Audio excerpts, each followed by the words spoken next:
Welcome to the Jamal Thomas Morning Show.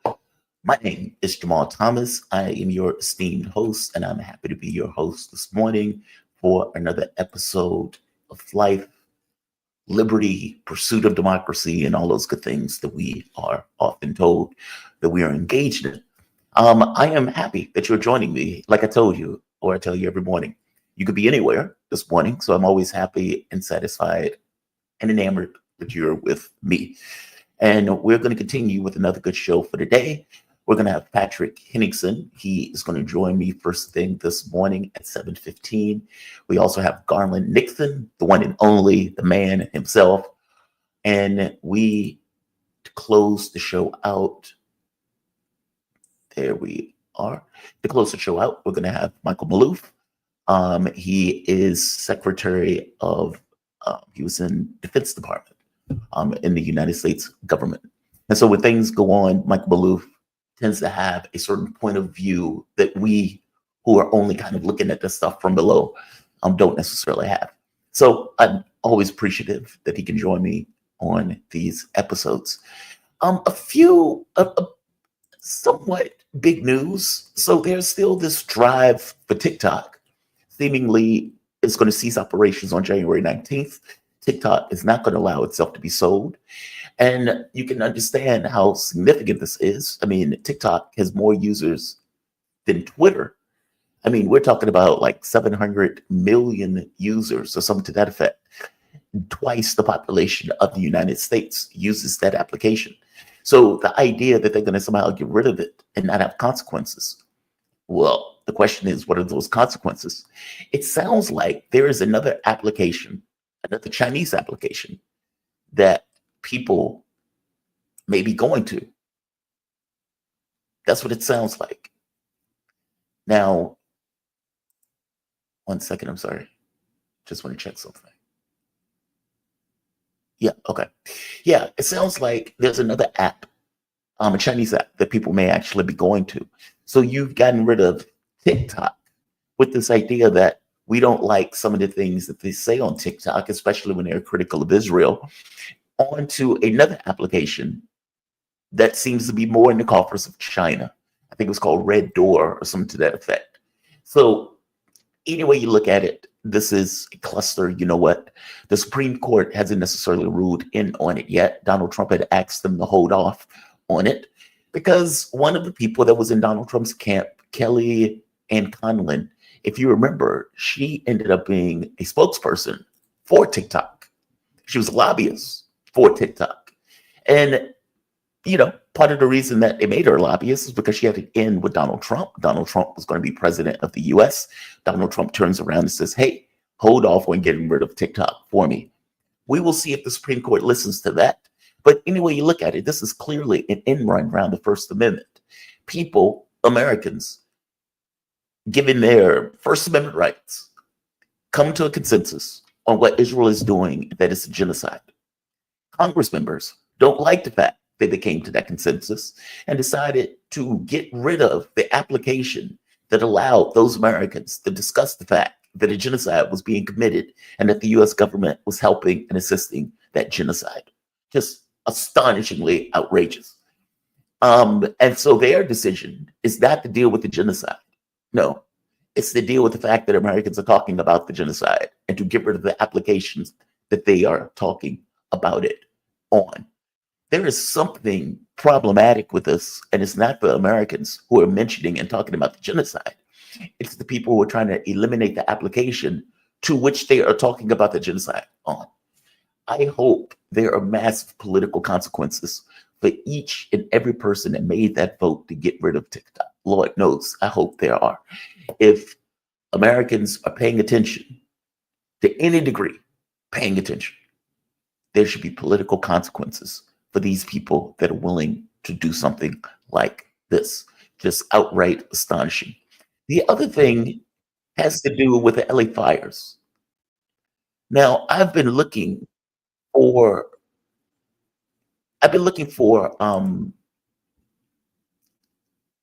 I think it was a documentation or something like that, that was going into the amount of money that Joe Biden was going to give to people in the fires.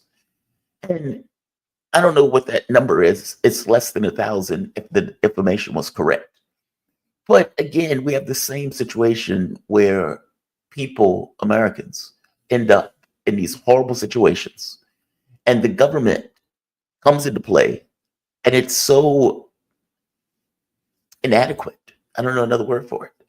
In one sense, you're willing to give hundreds of billions of dollars for wars abroad. But then when you get to issues that Americans are dealing with, it's very modest. It's astonishing. Those LA fires was equivalent to like a nuclear blast. If you think of home after home after home being taken down. Now, there's a secondary question of why does California continuously get hit by fires? Or for that matter, why does Florida continuously get hit by hurricanes? And whether it's a good idea to build homes in an area that is often inundated with fires, or for that matter, floods, that is a fair question. If you remember, the people cut their insurance, or the insurance companies ended the insurance of many of the people who were in that area just before that fire hit. So those people were out there with fire hoses trying to defend their property because they knew they would have to pay for it all on their own if indeed the fire hit those properties.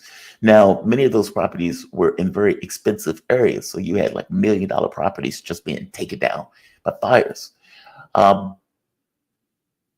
But the government's response, putting all that aside, it's always so inadequate given what the people are effectively encountering. And by the way, that's not just for massive tragedies. I mean, even for things that are just daily tragedies that people deal with. I'll give you a good example myself. Employment. Employment being a good example. So let's say you worked at a radio show. And let's say one day, because the federal government didn't necessarily like the things that you were saying on that radio show, purely hypothetical, that they do an end run around the First Amendment in order to destroy the show. Let's postulate. Let's say, as you're postulating that, you go in for unemployment because you're unemployed.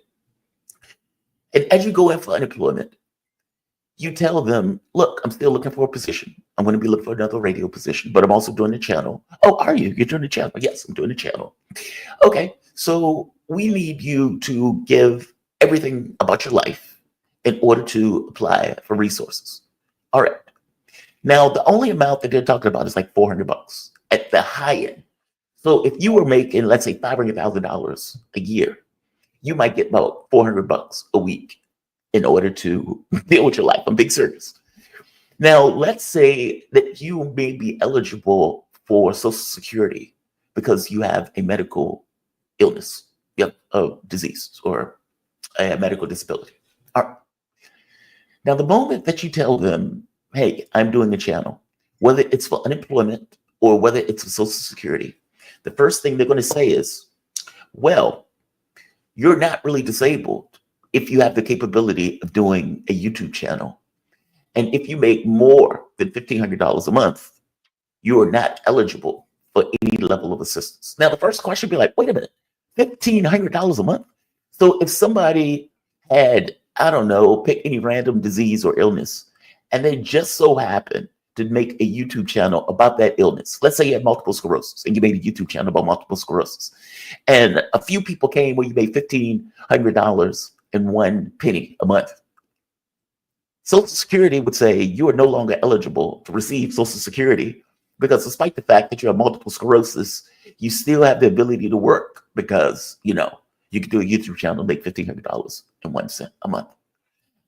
Or let's take off the Social Security thing, unemployment.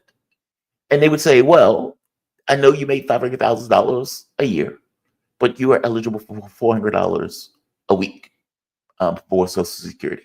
For unemployment. Are you not happy that your federal government can help you with this? Oh, by the way, we also want to give $200 billion to Ukraine, or another $30 billion to Israel, or another $20 billion to Taiwan, or add in any other amount that they want to give to some kind of pet project that they ended up with. But from the standpoint of Americans, not so much. That stuff is aggravating to me. I mean, even when you're looking at the thing where they gave the people $700, despite the fact that they were giving billions to a foreign government. There's something inherently wrong with this and the way that we treat ordinary Americans. Even with Social Security, they don't necessarily want to expand it. And you have people who have given their productive energies all throughout the course of their life. They finally retire, and the government doesn't want to increase it over the course of the years, despite the fact that they're dealing with inflation. And the amount that they get is so paltry in the context of what they have to deal with from the standpoint of daily expenses. And don't let me get on Medicare and this inability to cover dental work or this inability to cover drugs. We have certain problems in the way that we operate in this country. And part of those problems is the way we treat each other, or for that matter, the way the government treats its citizenry. Just aggravating. It's very frustrating, especially when you're dealing with, let's say, like an older parent who needs certain medical things. It's so inadequate. It's so inadequate. It is frustratingly so. But that's a side point. I want to get into some of the things that have been taking place. Joe Biden has been giving, and Blinken, for that matter, have been giving their apology tours. Now, I'm not calling it, they're not calling it apology tours. I'm calling it an apology tour because that's what they should be doing.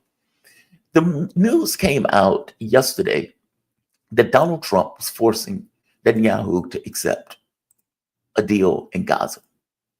Now, that is mind-blowing on its face if it's true. And the reason why there's skepticism about it being true is for obvious reasons. Over the course of the year, let's say this last year, 2 years, every other week, we get reports that Joe Biden has gotten a deal. We're close to a deal. We're seconds away, moments away from getting a deal on the issue of Gaza. And at every moment, it seemed that Netanyahu would take it upon himself to utterly and completely humiliate the Joe Biden administration. Over and over again, they found ways, one after the other, to get across that Joe Biden has no control or influence on anything that happens in Gaza or, for the matter, Israel. What's more interesting about it, when Jack Lew gave his interview for Times of Israel, it became clear that Joe Biden didn't put pressure on the Netanyahu government at all, which is pretty astonishing considering the damage that he was doing to Joe Biden's own presidency as he wanted to run for election. And you had a large contingent of your party that were calling you Genocide Joe. And yet it didn't seem that he cared much about his own political presidency in the context of allowing Israel to do whatever it wanted in regards to committing a genocide, or for that matter, going a killing spree throughout the Middle East. It didn't seem to bother him. It didn't seem to care all that much about it. And like I said, after the fact, he found he wasn't putting pressure on them at all. Fast forward to a few days ago, where article, well, yesterday, actually, not just a few days ago, that Donald Trump was forcing Netanyahu to accept a deal. And what's mind-blowing about this is, if you remember, over the course, right here, over the course of the year, Hamas had been open to accept the deal over and over and over and over again. It was the Netanyahu's government that wouldn't accept the deal. So yesterday, this came up. Right here. Trump's Middle East envoy forced Netanyahu to accept the Gaza plan he repeatedly rejected. So if that is true, which it might be, what the hell is Joe Biden doing this whole time? I'm going to bring in my guests. We are joined with the one and the only Patrick Henningson. He is a journalist and host of SundayWire.com. He was also, by the way, with, what is the other publication? 21st Century Wire is the one that I think I know you from the most. Welcome to the show, man. How you doing this morning? You doing all right? Yeah, I'm great, Jamal. How you doing? I am doing fine. I'm doing great, actually. Better that you are joining me. I guess the first thing I want to get into, I asked you, were there any big stories that you were interested in? And you pointed to what I'm calling the apology tour for Blinken and Joe Biden. Now, they're not calling it that. They're calling it the triumphant tour, about how great they've done in the world, how strong America is, and how it has benefited its allies. But give me your take on that. Has this really been that successful of a presidency that Joe Biden and Blinken, or for that matter, even Sullivan, is out there crowing about? It's this is the legacy. It's their legacy tour. Their sort of last flurry to use the resources of the state. Paid for video production, camera crews, producers, PR departments, these sort of Knowlton Hill type operations in DC. So using the resources for the last couple of weeks to somehow put out the message that these are the great achievements that we've done during the last 4 years. And this is just the level of delusionality, especially on the part of Tony Blinken, is just breathtaking. That he's able to dissociate from the reality to such a degree, to look at this disaster in Ukraine, this proxy war against Russia that NATO has waged for the last 3 years. Just put that failure off to the side, and then look at the Middle East, look at Gaza, and how on earth could anyone call this a success? And just sort of smiling and doing all these sort of cheesy photo op type videos to say what a great job you've done, and how many air miles you've flown, how many trips you've made. I mean, as if that quantitative analysis has anything to do with the quality of your performance. And it's a disaster. And the disaster is kind of obvious, because it's partly baked into the mandate, the loss of the Democrats on November 5th. So, I mean, that's first and foremost. So Biden's a one-term president, a complete failure on every level. You've got a genocide that the United States is basically a co-belligerent, and they're not like a background supporting actor. They're providing all the satellite and targeting information for the Israelis, all the bombs, the bullets, bombs, everything else. Yeah, the Patriot missile batteries, the whole thing.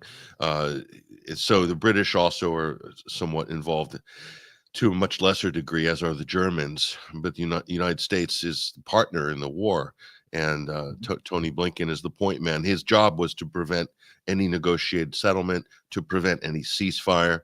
And so he was successful, if you want to measure the success of the U.S. Secretary of State, of keeping this slaughter, this industrial scale massacre going. He's been a tremendous success, chalking up one of the worst genocides of the modern era. In fact, one of the easiest slam dunks at the World Courts of Justice for proving a case of genocide. No, it's never been so easy to prove, because the evidence is just replete everywhere. And Tony Blinken's been the guy, and he's a partisan actor.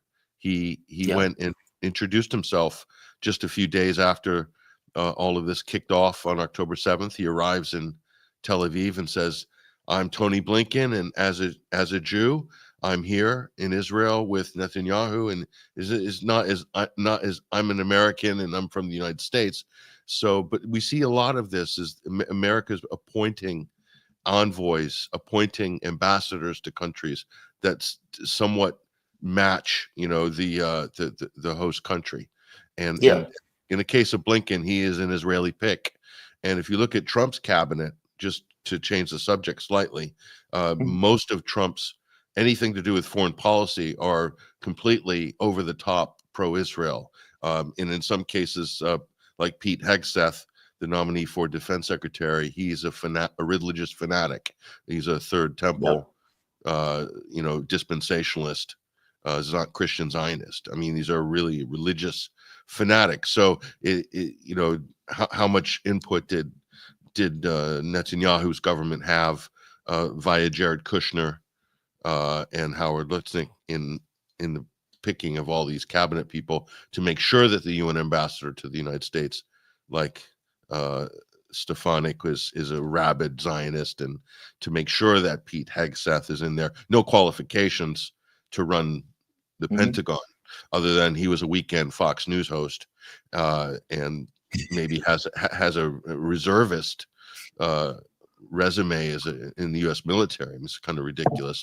He did serve at Gitmo, so he was able to lord over all the taxi drivers and goat herders from Afghanistan, interned at Yeah. Guantanamo Bay. But besides that, is he qualified to run the United States, the Pentagon? No, of course not. But he is qualified Mm.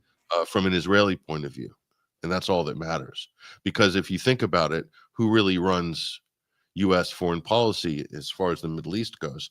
It's not Washington. There's nobody in Washington calling those shots. Those shots are absolutely being dictated from Tel Aviv, and also from IPAC and the other Israeli lobby organs in Washington, in J Street. So, yeah. Well, I do think they have. God, man, this gets into a fascinating conversation about who is the tail wagging the dog or the dog wagging the tail. And you're absolutely right. Anthony Blinken goes to Israel. Goes to the Middle East during peace negotiations, says, I am a Jew. And you think to yourself, okay, why are you telling me that?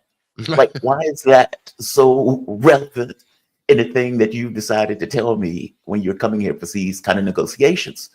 And clearly, the only reason you're telling somebody that is because you're giving them some kind of tenor or where your point of view is. This is my framing of this negotiation. I am working at the behest of Israel. And it's so problematic. It's even anti-Semitic in a weird way you look at it, because it's showing this kind of dual allegiance, this foreign allegiance that is typically being put as being this kind of racist or anti-Semitic trope. Okay, they don't seem to believe it's anti-Semitic. I mean, they run with it. Hochstein, the one who Joe Biden had as envoy for Lebanon. So he sends a former IDF soldier to Lebanon to negotiate when IDF soldiers are murdering the Lebanese. It's astonishing. It's just utterly astonishing. But this has been this administration. They have had a clear point of view about we're going to do whatever's in the best of Israel to help it get this greater Israel. I give you another case. When not Hochstein, not Blinken, Jack Lew. So there was a recent article that came out with an interview that Jack Lew did with, I believe it was Times of Israel. And in it, he exposes that regardless of what was being said openly, meaning what Joe Biden was saying, oh, Rafah, oh, we care about the Palestinians, oh, this is so horrible, that there was no pressure exerted at all on the Netanyahu government during the course of the election. Meaning they might have said things out openly to the press, but behind the scenes, there was no pressure on Netanyahu. There was no push to restrain action, or for that matter, to inhibit his dropping bombs on tents or freezing kids to death. None of that stuff was happening in real terms. Just astonishing.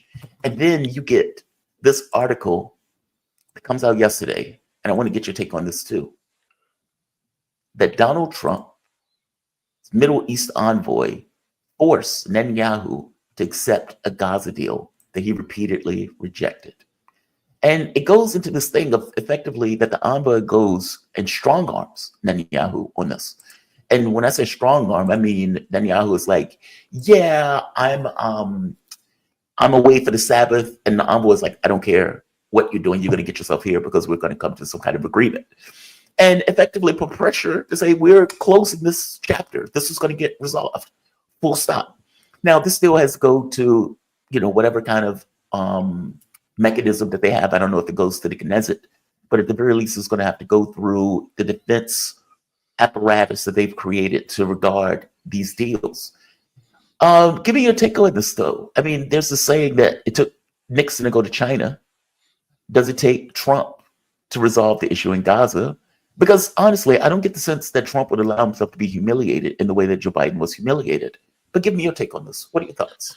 Well, I'd like to think that was the case, but it might not even come to that by the time we get to any serious talks. We're just kind of doing, this is the preamble, if you will. But just going back to the previous comment you made about Amos Hochstein, Yes. U.S. Envoy to the Middle East. So with Blinken and Hochstein, it's just stripped away any pretense of any objectivity or any neutrality, any diplomacy. They're there to engineer outcomes on behalf Yeah. of Israel. Amos Hochstein did the same in Ukraine.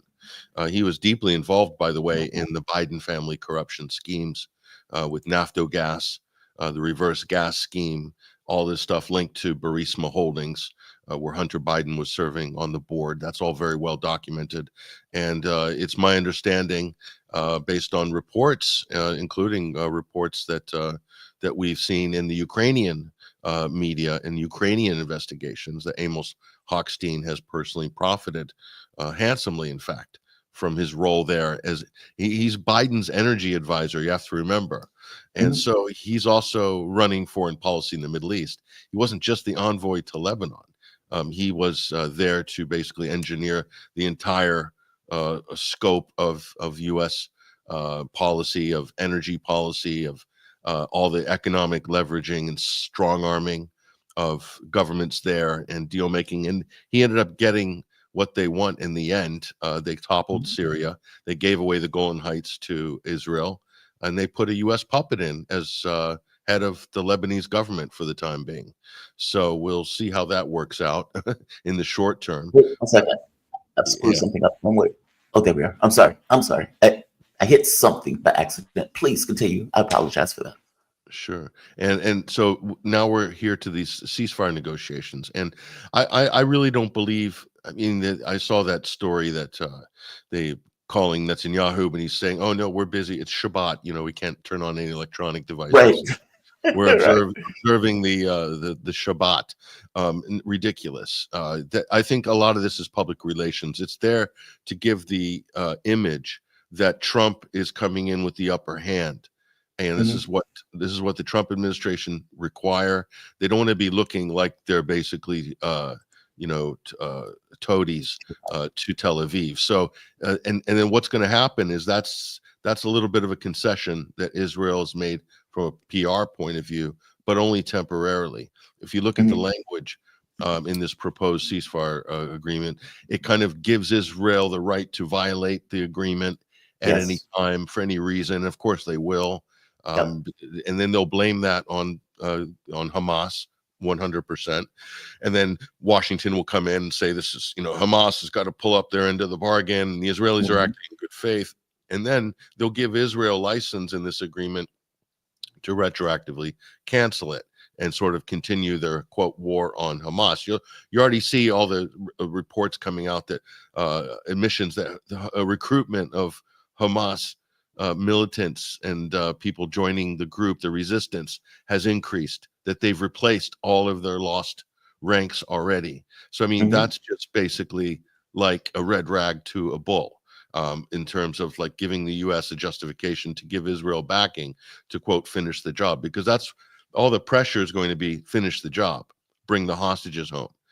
There's only recently we even heard the concept that there might be any Palestinian hostages to swap. It's just been the people looking at it through this one-way lens, not even a binary argument, but like there's only Israeli hostages, and that's ridiculous. There's up to now 10,000, up to 10,000 languishing in Israeli gulags, a whole chain, all being tortured, starved, raped, all documented, by the way. So unlike the mass rapes on October 7th that were claimed, that were allegedly done by Hamas, of which there is no evidence. Didn't happen. Yeah, there's no evidence for it. The Israeli media is even basically backed off it. But the only people still running with that old narrative are U.S. politicians, U.S. and Western activists, Zionist activists, and some people in the Western media. They're running with it. So, I mean, there's actual, crimes against humanity being done by Palestinian detainees, as the Israelis call them, in military detention. There's 10,000 of them. That's always been part of the bargain. This is why October 7th was carried out from the Palestinian resistance side, was to get leverage to have all these Palestinian people released. And so that's Israel's leverage, and it's not going to give it up. They may end up giving up some of them, but they're not going to be giving thousands back to the Palestinians. If they do, I'd be very, very surprised, because Israel, again, has the upper hand in the negotiations now. So this, I see this as all theater of what's going on, And there's another thing on the back end of this deal, is that while the U.S. is pretending to look like they have control of the war criminal Netanyahu, to that kind of placates certain audience in the United States, the ones who are protesting, students and so forth, and some parts of the media, and globally, the global South. But Mhm. what's the quid pro quo on this? It's the West Bank. It's the formal annexing of the West Bank by Israel. Because Mhm. Israel already has what it wants from the Golan Heights. They've stolen a piece of Syria. They're going to keep it permanently as a security buffer zone. If they're made to withdraw from the Golan Heights, I mean, that would be, to me, a shock. I can't see It that won't happen. be. I can't And see it happening either. Mount Hermon gives them 360-degree advantage, gives them artillery fire over Damascus, gives them artillery fire over most of South Lebanon as well, maybe even almost as far as Beirut. So, I mean, this is just incredible that what Israel's been able to achieve militarily. And then now they're in a position to take land from South Lebanon again. They're in a Let's be position. clear. Wait, real quick. Let's be clear though. They didn't do this by themselves. I mean, like the U.S. has invested like 70%, if not more, of the money that Israel has been using to either bomb, to either kill, or for that matter, to invade. So it's like, they've had all of the powers of the Western governments backing them and doing this stuff. Like it's not just like I get it, right? It is their military, but their military is being fully funded by the United States, who are paying 70 to 80% of what they're expending to do that stuff with, meaning they couldn't do it without us. Yeah, no, they couldn't do it. They couldn't fly their F-35 missions No. without the U.S., the British. The drones are providing reconnaissance, surveillance. They're providing the ability to triangulate. They have satellite data that's being Mhm. fed in real time. It's all U.S. kit, Yeah. pretty much. Yeah. And it's U.S. staff operating it. It's U.S. command working together with the IDF. So it was U.S. bombs, U.S. planes, U.S. Patriot missiles, U.S. artillery, U.S. Yep. bullets. Everything is U.S. pretty much, except for the soldiers. But even then, there's some assistance there on the special forces level as well. This has also been proven Yep. throughout this dirty war against the Palestinians. So, but the main thing is they're co-belligerent. So if they're a co-belligerent, then the U.S. is technically responsible for all the dead, the wounded. Right now, the numbers that we're talking about, the latest Lancet study, I mean, I think it's an underestimation, but they're talking about excess deaths and people who died as a result of the siege and combat and bombing, and those yet to be, dug out from the Hold rubble. up. We're Yeah. talking about upwards of 200,000 Wow. Palestinians, 200,000. So, I mean, if we continue for the next 6 months, you could be looking at 250,000. So, and I asked this question from the beginning of this conflict, or the beginning of this genocide. I said, what's the upward limit for Right. outreach in the West? What is it? 50,000? It's clearly not that. I thought it Yeah. was. I thought it was going to be like 30,000. I thought it hits 30,000, and everyone in the world's going to be demanding a screeching halt. That Oh, didn't see, that's the happen. rub. It The kept moment that going, it and hit, now yeah, the moment it hit. it's to No, no, please. underreport now. Yeah, it's to underreport. And also, they don't have any administrative capability in Gaza to keep track of the dead. Right. Israel's just systematically destroyed all hospital administration, healthcare facilities, plus killed most of the people doing this job, as well as all the doctors. So, I mean, they've ticked every conceivable box that one could tick for proving a systematic genocide. But see, And that's the rub. The go ahead. moment that you hit that 30,000 number, people are like, well, we hit 30,000, we can keep going. Like it's almost like it breaks a barrier. It's like it breaks a ceiling. It's like the That higher that number gets, the more it's accustomed people get to that number. it's a barrier. It's a barrier of absolute evil. And Yeah. and that might sound hyperbolic, but from the Israeli side, it's the higher the death toll, and of course they've been downplaying it massively, especially in the Hmm. last few months. But the higher the death toll, the more emboldened the Israeli hard, extreme religious fanatic, extreme right faction, and that's running policy right now in Israel. Hmm. They get more emboldened, and they're getting more encouraged Look at the tantrums being thrown by Itmar Ben-Gvir and Bezzy Smallchurch, these fanatics in the Likud cabinet. They were so upset that even the mention of any ceasefire, and they're threatening to basically implode the Likudi coalition there. They see the finish line. The finish line for them, they feel like the final, what they call the final solution to the Palestinian problem. Sound familiar? Yeah. They think that it's within their grasp now, which is to fully ethnically cleanse the whole of Gaza, push any remaining residents into refugee tents in the Sinai Desert, and then completely take over the Gaza Strip. So ethnically cleanse or kill, whichever comes first, What stops them? and by any means necessary. Yeah, what stops them? I mean, they've demonstrated that they could do it with the world just standing. Like, that's the rub, right? The moment that you've accomplished part of it, you realize, okay, well, nobody's going to intervene. Basically, we've been given a blank check to do this. So yeah, we're going to annex the West Bank. Nobody is going to stop us. And depending upon the number of people that we get killed, we're going to have the U.S. backing us, saying, well, look, it's not that bad. They were terrorists. These kids were carrying bombs. There were, bombs in trash cans. So we had to kill and blow up the entire block. Like, there is no pushback to their action from the standpoint of the world. The world may complain, but there's no real pushback. There's nothing that stops them from doing it. The moment that they realized that there was nothing stopping them from doing it, well, the mold had been broken. The chains were off. And so this is what they're doing. They're going to annex the West Bank, and Trump is going to give them a pass in doing so. And just look at the West Bank.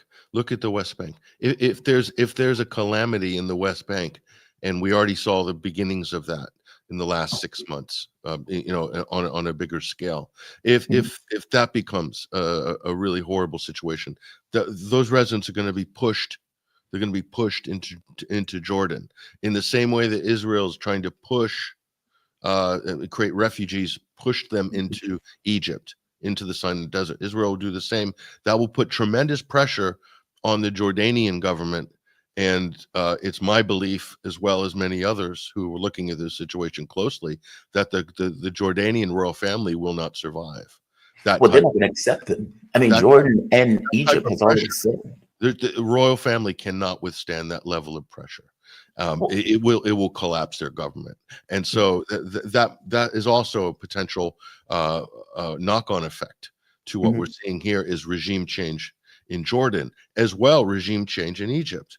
So this new Middle East, this Greater Israel project, you could see the complete evisceration down the road of the Egyptian military and the Jordanian military. All it would take is just basically the United States just to back off, and then Israel can very easily create a situation where they can, liquidate the Air Force with the help of the U.S., of course, quietly, but liquidate the Air Force and some of the military assets of Egypt and also of Jordan. And then what's to stop them from bombing Amman or bombing Cairo or bombing Damascus at that point? Nothing. There's nothing stopping them. Nothing. Nobody can do a thing. And if they do, there's going to be a repeat of the 6-day war. It might be much longer than 6 days at that point. But Israel's willing to take that chance. They've shown that they're willing to go all the way for their territorial ambitions. Those Middle Eastern governments have to know that, though. I mean, like the moment that you see them bomb Lebanon, the moment that you see them just completely eviscerate either the West Bank or, for the matter, Gaza, certainly they know that they are also eligible to be bombed like that. If there was nothing to protect Beirut, why does Amman believe it's protected? I guess that's my thing, right? They thought they were, and to the treachery of these countries conspiring against Bashar al-Assad and the government in Syria, the Arab treachery of going along with the West in this regime change took a long time. This Assad was supposed to be ousted in 2013. Right. 11 years later, finally they finished the job, and look what comes in the vacuum of that is basically an Islamic State with its head in Damascus, full Sharia, Al Qaeda government in Damascus, With and they America's backing. and they're swallowed that. They swallowed that. You know, now they're looking at the real ramifications of that. Within days, Israel took that basically to not only annex territory, but liquidate the entire Syrian military within 4 days. Yep. With no resistance, no air defense, nothing. Their navy's gone. That could very easily happen to other Arab countries in the region. And then the United States will sit back and say, that's just Israel's got a right to defend itself. Yep. Israel's got a right to defend it. So all they have to do is say that there's ISIS activity in the Sinai, and then the United States will move in. We'll have bases in the Sinai, like we did before. We've had joint force bases in the Sinai. We'll just expand that. Israel will then have operational access to that, and very quickly, if Israel chooses, it can extend its security perimeter into Egypt. No problem. No problem. And South Lebanon. No problem. And the map changes at that point. That's what this is what must be the deal that Trump has promised Israel. Mm-hmm. They can have all these things, but they have to do this performative, dance in public with these ceasefire negotiations to appear to be honest brokers.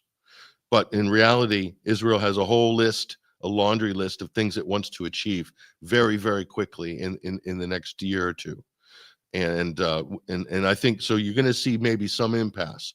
They'll allow Hamas time to regroup and to create, the next kind of ranks of resistance, and then they'll turn on the heat again, and then they'll extend.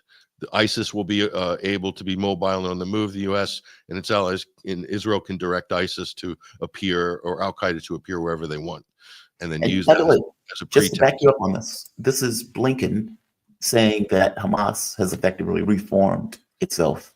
And then, you think to yourself, okay, then what was all of this for? You've killed hundreds of thousands of Palestinians, and now you're just telling me that Hamas has effectively come back. Avoid. Indeed, we assess that Hamas has recruited almost as many new militants as it has lost. That is a recipe for an enduring insurgency and perpetual war. The longer the war goes on, the worse the humanitarian situation gets in Gaza. So what the hell was this for? He's just teed it up right there. Yeah. He's put the tee in the green. He's put a nice Dunlop brand new range ball on it, and he's handing the driver to Donald Trump and saying, "Go on, you ready? There you go, mate." It's like Hamas is back.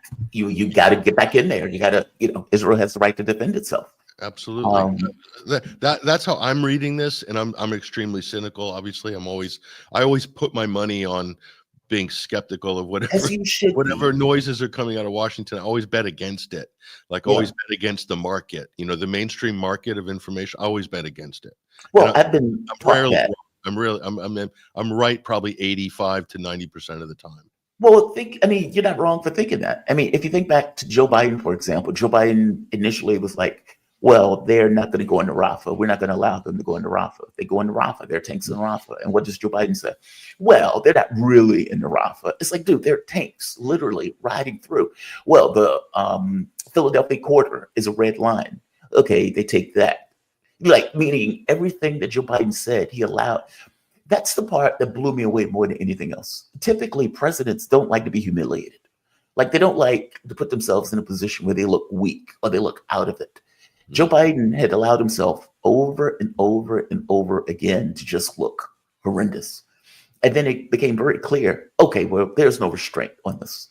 The kooks are leading the House in this case. You've put people with seemingly allegiance to Israel over the U.S. government in positions of authority in order to dictate policy. Yeah. And like you pointed out, their policy was very transparent, regardless of what they said. It was very transparent. One last thing. To hold that thought. Last thing. Tony Blinken is not finished. Even though he'll be the outgoing Secretary of State, he's in transition until the Senate confirm the next one. Yeah. How long will that take? Nobody knows. Could be weeks. could be into February. Okay, so he's going to remain, and there will be a role for him most likely. Where does someone like that go after basically setting the region alight and kind of delivering all of this for Israel? He may very well end up getting some kind of other envoy role, some sort of peace envoy role, something possibly to like Tony Blair did after his premiership in Britain. He ended up basically getting the whole floor of a hotel in Jerusalem to set up Tony Blair and Associates and basically rake in millions of dollars. That was Tony Blair's payoff for delivering the Iraq War for Israel. So Tony Blair delivered the Iraq War for the U.S. and Israel. Without Tony Blair, it wouldn't have happened. The whole thing wouldn't have happened. So he was rewarded afterwards. Tony Blinken will be rewarded for his dirty work. Make no mistake about that. And it's not necessarily going to be confined to being on the board of the KBR or one of these other military industrial defense contractors. He'll be on the board of those for sure. But he's proven that he can deliver. That he will run cover for a genocide for 15 or 16 months. If you're the mafia, that's your consigliere. He will deliver. There's no question about it. And he's slimy enough to slide through the greasy wheels of Washington and everywhere else.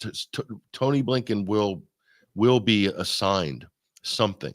It's just a question of when and how that's going to take shape. But I don't see him finishing. He's done such a good job. I can't see him. He's been a sociopath, right? Like I've never seen anything like it. Somebody who would get out there dead-eyed, look you in the face and say, Israel has the right to defend itself. That soldier that murdered that baby. I mean, that baby was dangerous. Like he has I've never seen anything like it. Him, Matt Miller, Patel, this group of people, even against his own president, by the way. I mean, because if you think about it, you can make an argument that part of the reason Joe Biden lost the presidential election and was obviously, meaning Kamala Harris lost, was because of their policy on Gaza. I mean, keep in mind, you had a large contingent of people who were Democrats, kids who were out there protesting that war. Sure. And when you have the situation where Harris, Joe Biden are so wed to this kind of greater Israel project, then it was obvious that this was going to cause a backlash in regards to the election. It was absolutely on the ballot. It played a factor. It did in Michigan, and in general, it created a tremor within the Democratic Party and the DNC establishment. So much so that also contributed to them having to switch horses in the middle of the race. Because it was a disaster they couldn't avoid. Imagine children, kids, newly registered Democrat voters calling the sitting president Genocide Joe. I know. I mean, it was a total disaster for the Democrats. But they didn't care. They still ran with it. That's the wild part, right? Over the course of the election, I kept saying, how is Joe Biden and Kamala Harris running this race knowing full well this is damaging them for Israel, which is mind-blowing when you think about it. You're losing this race for Israel to commit a genocide? Yeah. That's astonishing to me. Yeah. But they did. I want to get your take on something else before we close. So Joe Biden has gotten out there and said this, and he's talking about the amount of money that the United States has spent. Now, I want you to put this in the context of Mark Rutte recently coming out saying Russia is beating us 3-1 in the amount of arms that it's producing. 3-1. So NATO is being outmatched, meaning all of NATO, with the US included, in regards to the amount of arms that it's producing. 3-1. Joe Biden, despite that, comes out and says this. Come on, Joe. There we are.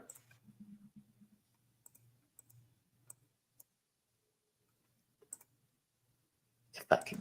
Investing almost $1.3 trillion for human research and development.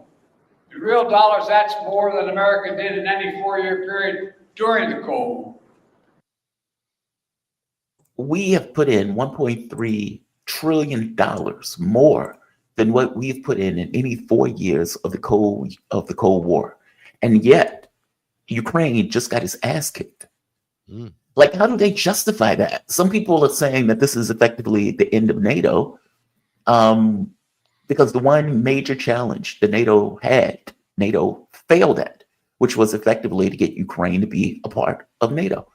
Give me your take on that. I mean, there's a good question of, okay, well, where did all of that money go for another losing war? Well, the main reason, the main economic reason, is when you're talking about dollar amounts like that, when you're throwing those figures around, especially if you're doing a comparative analysis between epochs like during the Cold War period, 60s, 70s, 80s, beginning of the 90s, and then now, you're talking about also relative purchasing power and Right. purchasing parity, and Russia gets more bang for its buck. You look at on paper, the Russian defense budget's around 100 billion. Mhm. 100 billion. And think of the size of the Russian landmass. Think of their nuclear arsenal. Think of the size of their air force as formidable. And then what they've had to build in order to fight this war against NATO in Ukraine. 100 billion. So they probably get, in real terms, if you put a dollar amount on that, if that was Russia and Moscow was in Washington, D.C., and they're fighting this war there, but with dollars, their military budget would probably be something like 650 billion. Mhm. That's what they would be getting in terms of what it's worth. Thank for But the buck. But you don't. The dollar doesn't go that far. The dollar doesn't go that far. What does the U.S. get for $1 trillion? $1 trillion a year. That's the real 1.2 trillion. That's the real tally for the United States, including overruns and whatnot. When Donald Trump does his first defense budget, it's going to be higher than Joe Biden's last defense budget. It'll be higher, probably 5 to 10% more. And so this is going to be a big thing that Trump is going to be running on. Is I'm going to rebuild the military again. He already rebuilt it, 5 years ago. So he's going to rebuild it again. So he's going to rebuild the military. And then what are you going to get for that? So the U.S. is basically trying to pivot by using proxy wars and by executing offshore balancing, which is their geostrategic strategy. Their imperative for like pulling major U.S. assets back at home and then using their local partners to do the sort of, heavy lifting and the enforcement, if you will, in the various regions. And the U.S. is there to provide support. So Israel's kind of playing that role of the U.S. extension, the U.S. proxy in the Middle East, of basically keeping the Anglo-American control of the region without them having to invest blood and treasure too much. They're going to invest a lot of treasure, but not a lot of blood. No boots on the ground. And they did the same with Saudi Arabia, in Yemen, under Obama in 2015, and so many other different examples. Syria is another huge proxy war, and so forth. And NATO actions are as well. Ukraine is a proxy war. That's an offshore balancing move by the United States, but it's not saving them any money. So all it's doing is saving them the political capital that would be expended from losing 50,000 U.S. soldiers. Because show me any U.S. administration after Vietnam that could stomach more than 5,000 during any one presidential term. There's nothing. Look at the blowback they got from Afghanistan and Iraq, with almost minimal, if any, military casualties. I mean, nothing compared to Vietnam, and certainly nothing compared to what Ukraine is being made to endure. Losing 400,000, hundreds of thousands, and basically wiping out the next generation of Ukrainian men. The U.S. has successfully achieved that in Ukraine. And they think it's, in the words of Lindsey Graham, this is a great bargain because we haven't lost any U.S. boys, but we've managed to profit on the defense military industrial complex S&P 500 or whatever. Which is wild to me, though, because that's not really, like, there's a difference between a weapons manufacturer getting money versus the American public getting money, right? The U.S. has effectively taken hundreds of billions of dollars. Hundreds of billions of dollars and dumped it into the weapons manufacturing industry. And same thing with Europe. They've gotten Europe to be able to do the same thing. So they've gotten all of these European countries to A, increase the amount of money that they were spending on their defense industry, and B, take that money and dump it into the US. Yeah. Like, that's astonishing to me. Well, that gets back to your original point, Jamal, is the Russia's still out producing Right. NATO. So basically, NATO as a concept, it doesn't work. You can't have ready interoperable forces. Just doesn't work. It's never been tested, and they don't want to test it. Nobody in NATO wants to go into combat with Russia. Nobody. This is why they've poured everything into Ukraine. In a way, European countries are scared of having to go into a real war, and so they've done everything to encourage and bribe and arm and support and give political cover to Zelensky in Ukraine in order to avoid having to actually go into combat, because that's their biggest fear. So if NATO is so great and they're spending all this money, certainly they have no problem fighting the Russians. They have this huge, they say, well, we've got France as a nuclear power, Britain's a nuclear power, but no, they don't matter. The United States is the only force in NATO that matters. Everybody else is really a minor operator who's along for the ride, who might contribute a few things, but none of them have any serious standing forces. And young people don't want to get in a war with Russia. There's nobody clamoring, and nobody in Europe, other than politicians and think tanks and a few hawks in the media, nobody is interested in fighting Russia or going to war on behalf of NATO. A vanity war, World War III on behalf of the United States and NATO. Nobody's interested. Only hawkish politicians, and those hawks are more and more situated further away from the battle, from the front line. So that's the United States, maybe one or two, maybe in Norway. A few hawks in Sweden, but they're becoming less hawkish the more the escalation with Russia becomes, because now Sweden and Finland are on the front line. They weren't before. They were neutral. Now they're on the front line as NATO members. Ditto with a number of Central European countries. So I mean, the United States is, hawkish, and U.S. is with Trump is going to say, okay, let's wind this down, because that seems to be a popular thing to do, because they can't fight a two-front war. If you have to give up one, it's going to be Ukraine, because Israel, that's a non-negotiable. But they're not going to be able to get the deal in Ukraine that they have been talking like they can get, because nobody wants to admit the fact that the U.S. holds no cards in Ukraine at all, and that it's Ukraine, Kiev, Zelensky, it's a busted flush. How do you think that ends, by the way? I mean, because you're right, Russia's not going to freeze the conflict. And from their point of view, you have many people who are saying they need to go to the border. I don't necessarily think they want to do that. I mean, I don't think they want to own West Ukraine and have to deal with a guerrilla war. But for all intents and purposes, if you stop, you allow another rebuilding on the border, once again, where they're putting all of this military and everything else. What they want is a neutral Ukraine. Do you think they're going to be able to get that? You're talking about the Polish border, right? Yeah, or, Polish border. The Polish border. Yeah, I mean, I think it's going to be a slow, painful death of Ukraine. I think this is what's being set up, and I don't think. I think Trump could theoretically get a ceasefire.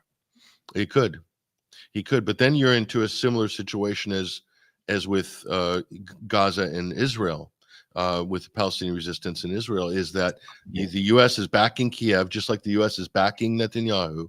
They're not a neutral party in that. They have an interest in seeing the conflict continue. The same in Ukraine. So they could easily just kind of like give a wink and a nod to Zelensky to violate ceasefire agreements. Which is why I don't think they need a ceasefire. We don't have control over this. They're just going a little bit rogue, and they have a right to, because they've been, victimized by Putin so badly. And we need to be sensitive to the needs of Ukraine. And this can kind of just drag on, because NATO needs this thing to drag on. And see, that's why I don't think the Russians are going to accept that. You can look at Syria and how Syria was this kind of frozen conflict that I think Bashar al-Assad at some point believed might have been over or might have been manageable. And at the moment, like a moment's notice, it kicks off once again when they have an ability to get an advantage. I don't believe for a moment, after the Minsk agreements, after the Istanbul agreements, after the JCPOA, meaning all of these agreements fundamentally just get tossed aside, that, oh, hell, even Astana agreements, in the standpoint of Syria, that the Russians see this and will still come to some kind of agreement on a ceasefire by freezing the conflict. I don't get the sense that they're going to do that.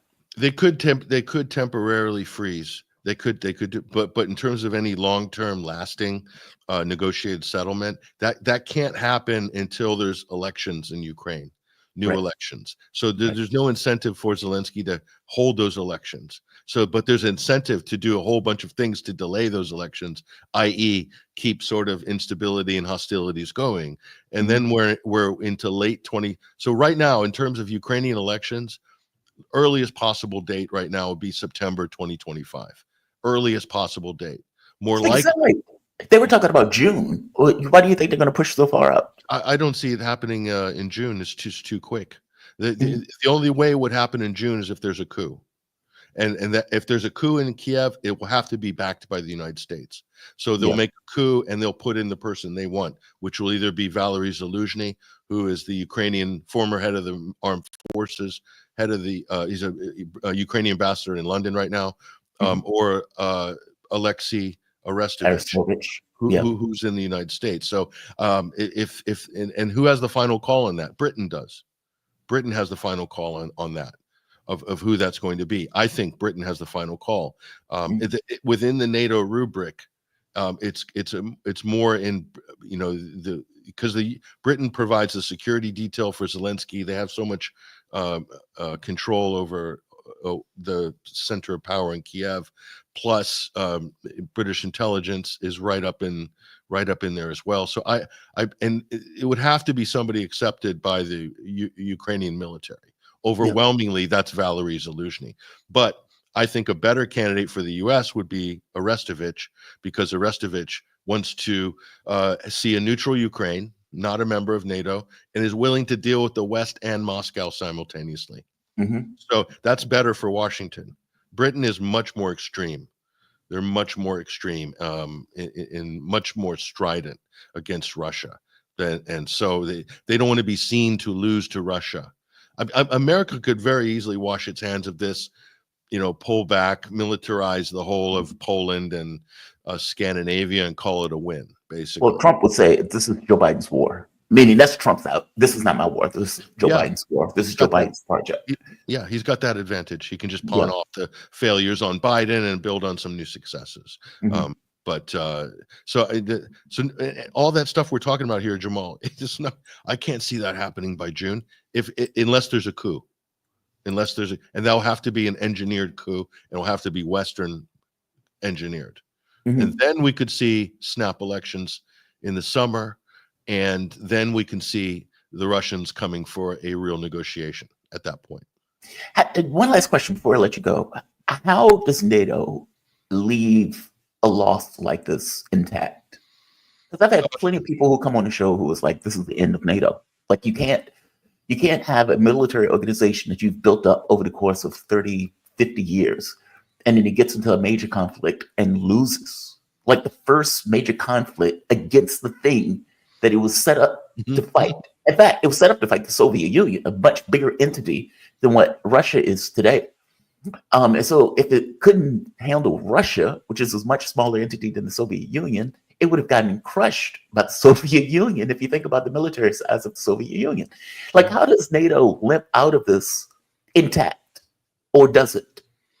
I think it's the end. It'll be the end of NATO personally in the long run, but in the short run, I think they'll double down and they'll basically they'll keep a hawkish chorus within the NATO conversation in Europe, and Britain leading that hawkish chorus, and of course the United States weighing in as hawks, but then simultaneously trying to, you know, be stabilizers. But the United States still needs NATO. It can't. Donald Trump's talking a little bit of pre-negotiations by threatening to pull out of NATO, putting out leaks here and there. All he's doing basically is putting pressure on the art of the deal. to get European countries More money. to pay more money, like 5% of their GDP on defense. And all that's going to do is bankrupt Europe. It's going to push a lot of these countries into deficit spending. They'll have to cut social programs and essential programs and infrastructure. It'll make Europe poor and make them more in debt to the central banks and to the United States. And so Wow. it's all part of the policy. What I think is the U.S. Weaken policy Europe. to weaken Europe economically. And so the British and the Americans are taking Europe down, as they did with Nord Stream, as they did with sanctions against Russia, taking the European economy down. And when economic influence reduces, so does political influence. And Mhm. so does geopolitical influence. And then basically at that point, Brussels is neutered. And if they're not already, but right now they're just a partner of U.S. interests. Ursula von der Leyen is a U.S. agent working effectively on behalf of Washington at the Agreed. moment. But they can go down even a step further, economically and politically. And if and NATO just becomes at that point just a the protection racket for Europe, and then it will eventually die. But it's a That's what it is. I mean, look, that's what Trump considers it, right? It's like, hey, that's a nice business you got there.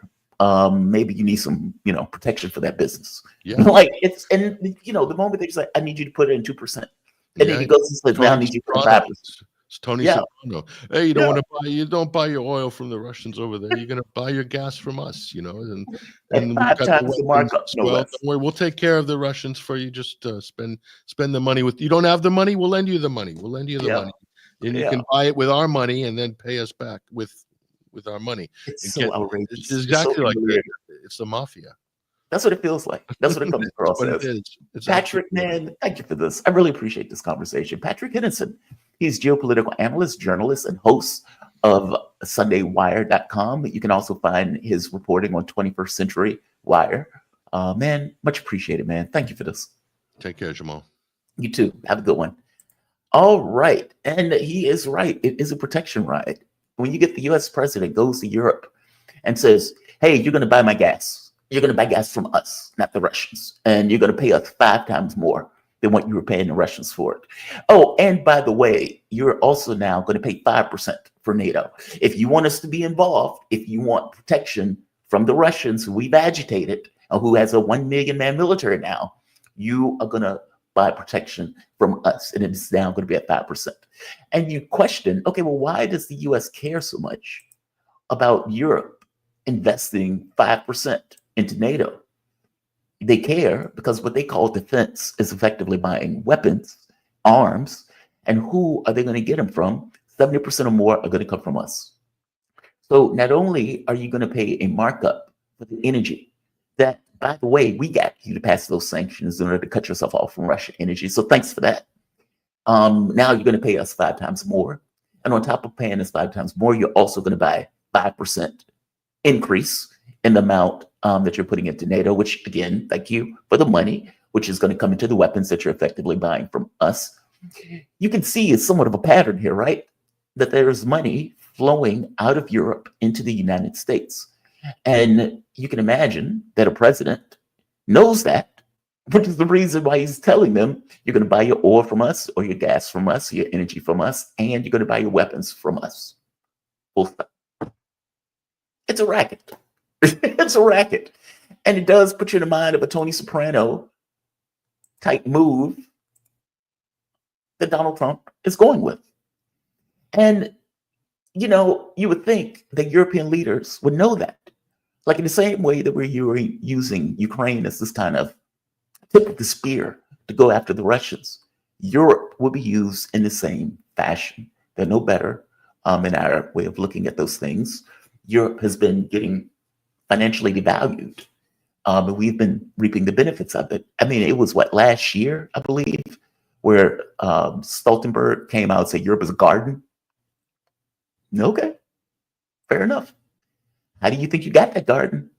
And now that you've been in this war and the amount that you're paying for energy has dramatically increased, are you going to be able to maintain that garden? When Macron came out to Joe Biden and said, well, wait a minute, Joe, aren't we in this together? And what he meant was for the energy thing. Why are you charging so much for this energy? Aren't we in this together? And of course, Joe Biden's response is, no, we are not. Service station is over there. Pay what we tell you to pay. Thank you very much. Does Europe even have a seat at the table in regards to the conversations that are taking place on an international stage? Russia doesn't go to Europe when it wants to have a conversation. It wants to have a conversation with the US about European security. Think about that. Europe is not really part of the conversation about European security. Russia wants to have the conversation with Joe Biden about the expansion of NATO, or for that matter, conversation with Donald Trump. I'm just pointing out that it is mind-blowing that Europe is not a part of the main conversation about European security. That conversation is had with the United States, the country that is not in Europe. Something has gone monstrously wrong with these bureaucrats in Europe in the way that they basically led that continent.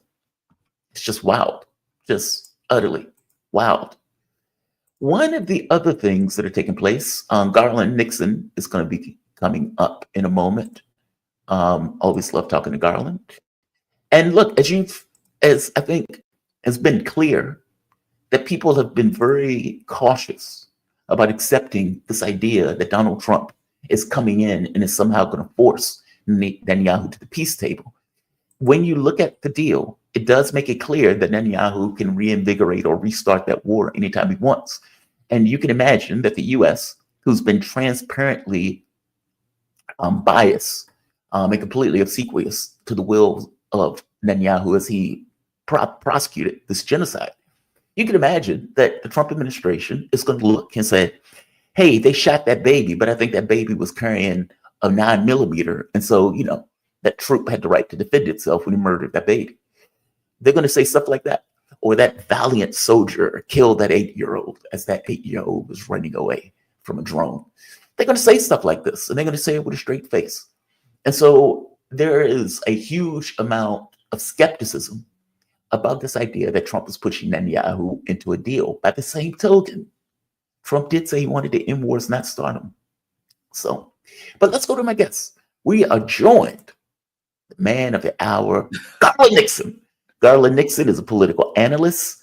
Garland, I really need to adjust this. I would say political analyst, but you haven't. Have you started another show yet, or are you starting another show recently? I mean, I know you have your own YouTube channel, but are you on radio or any other media that I need to report? Oh, yeah. Well, I'm on WPFW 89.3 FM every Friday from 6 to 7 p.m. So, but yeah, political analyst. And I became a political analyst. I was working at a small radio radio station, and I went to the owner and I said, "Hey, can I get a card made that says Garland Nixon, senior political analyst?" And he said, "Sure." And I got a business card made, and that's how I became a senior political analyst. Kind of like the Wizard of Oz, when all the guy needed was a degree. There you go. Man, you have been fantastic at this. Don't say yourself too short on this. Political analyst, senior political analyst, either one, you've been damn good at it. So yes, I'm going to go with political analyst. Also, YouTube channel. What is the name of that channel, by the way? Is it just Garland Nixon? Yeah, people just look up my name. Okay, just Garland Nixon. So definitely check him out on YouTube. The man does fantastic work. He is the one that got me on the radio. I have loved his analysis. I guess for the several years, I thought to myself, why am I doing this when Garland Nixon exists? That's how good you are at this. So no, man, I am always deeply appreciative for you to join me on my show. I really am. So Joe Biden and Blinken have been doing their "Look How Great We Are" tour. Look how great America is tour. And this comes across as deeply delusional to me. I mean, for one, the crisis in Ukraine and that catastrophe by itself is humiliating. But Joe Biden is considering this some kind of win. He also said this about China, which again seems to be completely delusional to me. But again, this is one second. But this is what they're running with. So this is Biden. Listen to what he says here, and I want to get your take on this. One second. I played the clip earlier about Joe Biden talking about the $1.3 trillion that apparently the United States spent. And he's saying this as if it's some kind of a good thing. Listen to what he says about China. That will not happen. Now, according to the latest policies, that will not happen. Now, according to the latest predictions on China's current course, they will never surpass us, period. I met one-on-one with President Xi in consequential summits. He and I have always been direct and straightforward with each other. I made it clear we expect China and everyone to abide by the international rules. And so we stood up against unfair trade practices, taking action when China dumps subsidized goods, incredibly subsidized, on our markets to undercut our workers. He's out of his goddamn mind. China would never surpass us. What are you talking about? Like, what are you talking about? Like, if you think of China has 3 to 4 times the size of the United States, literally, and from the standpoint of population. If you talk about industrial base, how does he expect the US to ever compete with a country that is 3 to 4 times our size and has the ability to industrialize that country? Give me a take on this. I mean, I know he has mental and cognitive issues. Is that what we're saying here? Cognitive lapse? No, I think what we're seeing is the practices of the Biden administration. I mean, think about, and the Democratic Party as a whole, that's where they are now. You know, think about the election. People were, you know, everyday people, ordinary people were saying, hey, I'm struggling. The prices are too high.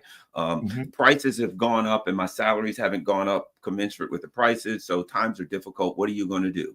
And the answer was the economy's great. All you have to do is go to our website. We got pie charts and graphs all over the place that'll show you just how wonderful the economy is. You know what I mean? So it's like, hey, my stomach's hurting. No, your stomach's not hurting. Can you imagine if you went to the doctor? Hey, my knee's bothering me. No, your knee's great. It's never felt better. You know, it is simply right. You know, long ago there was a book written by, I forgot who it was, Al Franken, called Rush Limbaugh is a big fat idiot, right? It was The Lying Lies and the Liars that tell them. I have that book. That book was damn good, by the way. Yeah. The first one was funnier though. The Rush Limbaugh is a big fat, it was a hilarious book, right? But my point was, in that, one of the things that he talked about was a person who's apathetic about the truth, not a liar. There's a difference. And what he basically explained, and I never forgot that, who simply says whatever they need to say. If it happens to be true, it's not that they're deliberately lying. It's irrelevant whether or not it's true or false. If it happens to be true, amoral to the truth, right? Right, exactly. Blinken so these guys just say Russia's weak or Russia's losing. This country's losing. China, they have nothing. They're impoverished. They're Russia's fighting with shovels and. Africa loves us. The things have never been better in the Middle East. It doesn't matter if it's true. The problem is, at some point, those kinds of statements run into reality. And one of the times they ran into reality was November 5th, and they got crushed. And they're, more and more, the base of the Democratic Party is kind of looking at them like, come on, guys, you got to tell us something we want to hear. And they're like, no, we'll just make things up and throw it at you. And the world now is happy to see the back end of the Biden administration as they exit, because people want at some point a realistic conversation. If I go to the doctor, here's the reality. I want the doctor to tell me, Garland, you're going to have to get that leg cut off. I don't want to hear everything's going to be fine. Tell me the truth. Then I can think about it. What is my plan? I can work. You know what I mean? If I go to my car, I want the guy to tell me the truth. I think you're going to have to get a new engine, or your transmission. I once had a guy tell me your transmission's another 20 or 30,000 miles. That's gone. Good. Don't tell me everything's fine. Yeah. Because then I can plan on how to get a new transmission. And so that's all they do. They're totally apathetic. They live in the world of narratives. They make up a narrative, and that's good enough. I agree with you. It's astonishing to me that he will make that statement, but maybe it shouldn't be all that astonishing to me. I mean, speaking of other statements that are coming out of the Middle East, there is a report that came out yesterday that a lot of people are talking about, and I want to get your take on. So and people are rightly to be skeptical of this, considering for the last year, Joe Biden has said, well, we're ending the war. We have a peace deal. A peace deal is around the corner. We're seconds away from a deal. And to back up your point on this, if you remember during, I believe it was the DNC convention. Joe Biden came out for the first day, and then at that point, he was invisible since.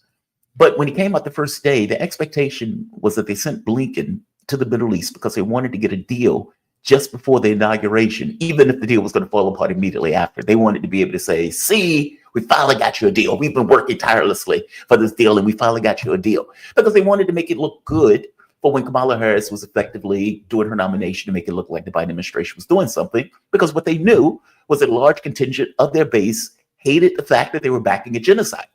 And that regardless of how often Kamala Harris or any other Democrat would say, hey, you shouldn't care about the fact that we're backing and paying for a genocide, the public did care, which is why you have millions of people who just didn't show up for the race. And many of those people were in the younger demographic. All right. So this comes out. Trump's Middle East envoy forced Netanyahu to accept a Gaza deal he repeatedly rejected. Now, that is mind-blowing. And because of what it gets across is something that Jack Lew was saying. Jack Lew is ambassador for the United States towards Israel. In the article in, I believe it was the Times of Israel, he points out that at no point did the Biden administration push Netanyahu into anything. Like, so all of this talk that was coming out, oh, Joe Biden is working behind the scenes. Joe Biden is trying to get Netanyahu to do this. That wasn't really happening at all. It was just bluster that they were putting out for public consumption. So people have a right to be somewhat skeptical when they see an article pointing out that Donald Trump is effectively forcing Netanyahu into a deal. But I give a little bit of credence to it because of what I consider to be Donald Trump's ego. I don't necessarily see Donald Trump as being willing to accept a humiliating position, even for the likes of Netanyahu. And if it's something where over and over again, like Joe Biden, where it was that Netanyahu just seemingly took every opportunity to humiliate Joe Biden as a president, I don't see Trump accepting that. Give me your take on this, though. And one other thing, if it's true, it shows how weak and feckless Joe Biden was, that if Joe Biden was willing to apply even the little amount of pressure, that he could have actually stopped this genocide, considering we were paying 70 to 80% for the genocide to take place. Give me your take on this. Do you give any credence to the article? That's the first point. And the second point, if it's true, what does it say about the Biden administration? Two things. That article aligns exactly with what I believe and what I've been arguing. The Biden administration, I would argue something different. Not that they're weak and feckless. They're the opposite. They are telling Israel what to do. Let's not forget, the Israelis bombed, I forgot, it was one of these UN, schools or something, right? Right. And everybody in the world was like, that's terrible. The UN was like, that's terrible. And they came out and said, Anthony Blinken was at a meeting and he approved that target. And everybody went, oop, right? And my argument is they could have did it every time because Anthony Blinken approved all of the targets. That what we have here is the United States, hate to overuse this word, plausible deniability. That's what Israel is. Israel did not do anything that Joe Biden and Blinken didn't, and Sullivan didn't want them to do. Israel, they sit in, just like that happened with that targeting. They sit in a room and they come together. What are you going to do? We're going to drop a bomb on a bunch of tents and burn people alive. All right, great job. We're going to go out and pretend we don't know anything about it. High five, boom, and off they go. You do your job. You slaughter million innocent people, and then I do my job and I go on TV and say, I don't understand why Israel's doing it. We're trying, but they just won't listen to us. Yep. We're giving them their money. We're giving them the bombs. That we're giving them everything. They don't exist without us. We're covering them in the UN. We're covering them in illegal. Well, let's get rid of TikTok because people are criticizing Israel. So we're going to do everything to make sure Israel can commit a genocide and give them everything they can commit a genocide. And then we're going to say we can't stop them from committing a genocide. How absurd is that? Let's not forget, Ronald Reagan comes to office and says, and you're probably familiar with this story, hey, they're bombing Beirut. We need to tell the Israelis to stop. And he's told by his advisor, just call them and tell them to stop. And he's like, I can do that. Yeah, they'll listen to you. He calls them, hey, stop. They're like, okay. And he was like, I didn't know I could do that. I didn't know I could do that. That's the truth.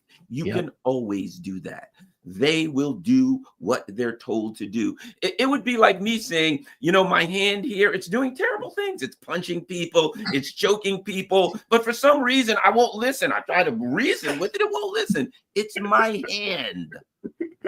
That's all Israel is. It is an appendage. It is a political and military tool. Joe Biden said, and you know, if Israel didn't exist, we'd have to create it to address our interest in the region.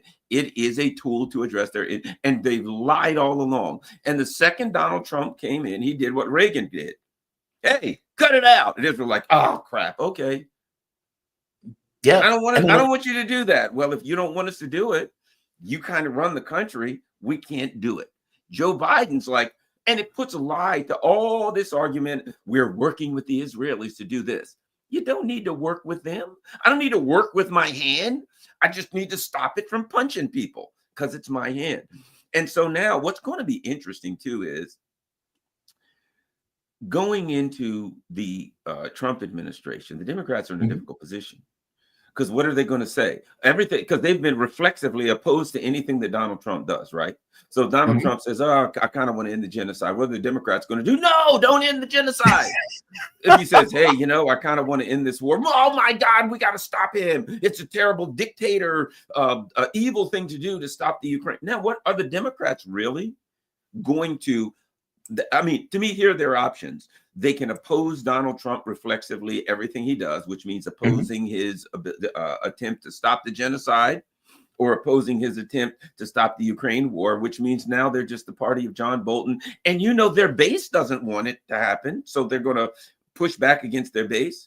They're going to push back against all the people who don't want the Ukraine war to go down. So ultimately, what we have is this. Do they just now, if they go along with Donald Trump, then what does that show? That they could have done it all along, but they don't want to. Things are bad for the Democrats, but I think they're going to get worse when Donald Trump gets in, because they got to decide whether they are pure pro-war and they're going to fight Donald Trump tooth and nail, when in fact everybody knows the American people are always in favor of ending a war. And in fact, the election, he won in a blowout and he said, I'm going to end the wars. If he does, and if one last thing, what happens if a month, 2 months, 3 months down the line, the Ukraine conflict is over, the Israeli conflict or whatever is the volumes turned down on that? Man, the Democrats are going to be looking bad. And you think Donald Trump has an approval rating now? I'm not saying I'm pro-Trump. I'm not. No, I know. You know, far to the left of all. I'm just saying, from my perspective as an analyst, if this guy comes in and stops these wars in a couple of months, man, the Democratic Party. No, I agree with you. I agree with you. You have to give them credit. I often find myself in that kind of weird spot too, where I have to be like, look, I'm not pro-Trump, but I am against these wars. And if you have a situation where the president comes in and does what he says, I'm going to end wars, not start them, then you got to give the man his due, right? Like, it's not that he's going to be great across the board. There's going to be all sorts of domestic stuff that I'm going to be, I want to, I hate completely with every fiber of my being. But if you're telling me a war that is guiding a catastrophe that never needed to take place, that is a Democratic project at this point. I mean, because the Democratic Party have clinched onto this war and have stood and fought for this war, standing beside in alignment with Joe Biden. I know the Republicans are too, especially the Orthodox Republicans. But from the standpoint of MAGA, I'm going to stop this war. This is not my war. I'm going to end it. I'm going to kill it. And you get 500,000 people that died for no reason. Yes, I'm going to back him and stop this war. I think it's a good thing. But he told those Muslims when he was running for office, I want to end that war in the Middle East. That's what he told them, flat out. Now, he could be lying to them. He could be. But he also could be telling them the truth because, like people said, it took Nixon to go to China. And I don't believe, though, it took Trump to end the war. Joe Biden could have done it early on. There was nothing to stop Joe Biden from saying, this ends or you get no more support from us. At that point, exactly. It would end. It would end. How could they keep it going? I mean, they were giving political support in the United Nations. I mean, even shameless, transparent lying. So, for example, you remember when they passed the UN Security Council resolution for ceasefire, and I believe it was sociopath Matt Miller, when asked, was like, well, this is a non-binding resolution. Like, what do you mean it's non-binding? It's a resolution by the UN Security Council. What do you mean it's non-binding? Well, what he meant was it's non-binding because we now say it's non-binding.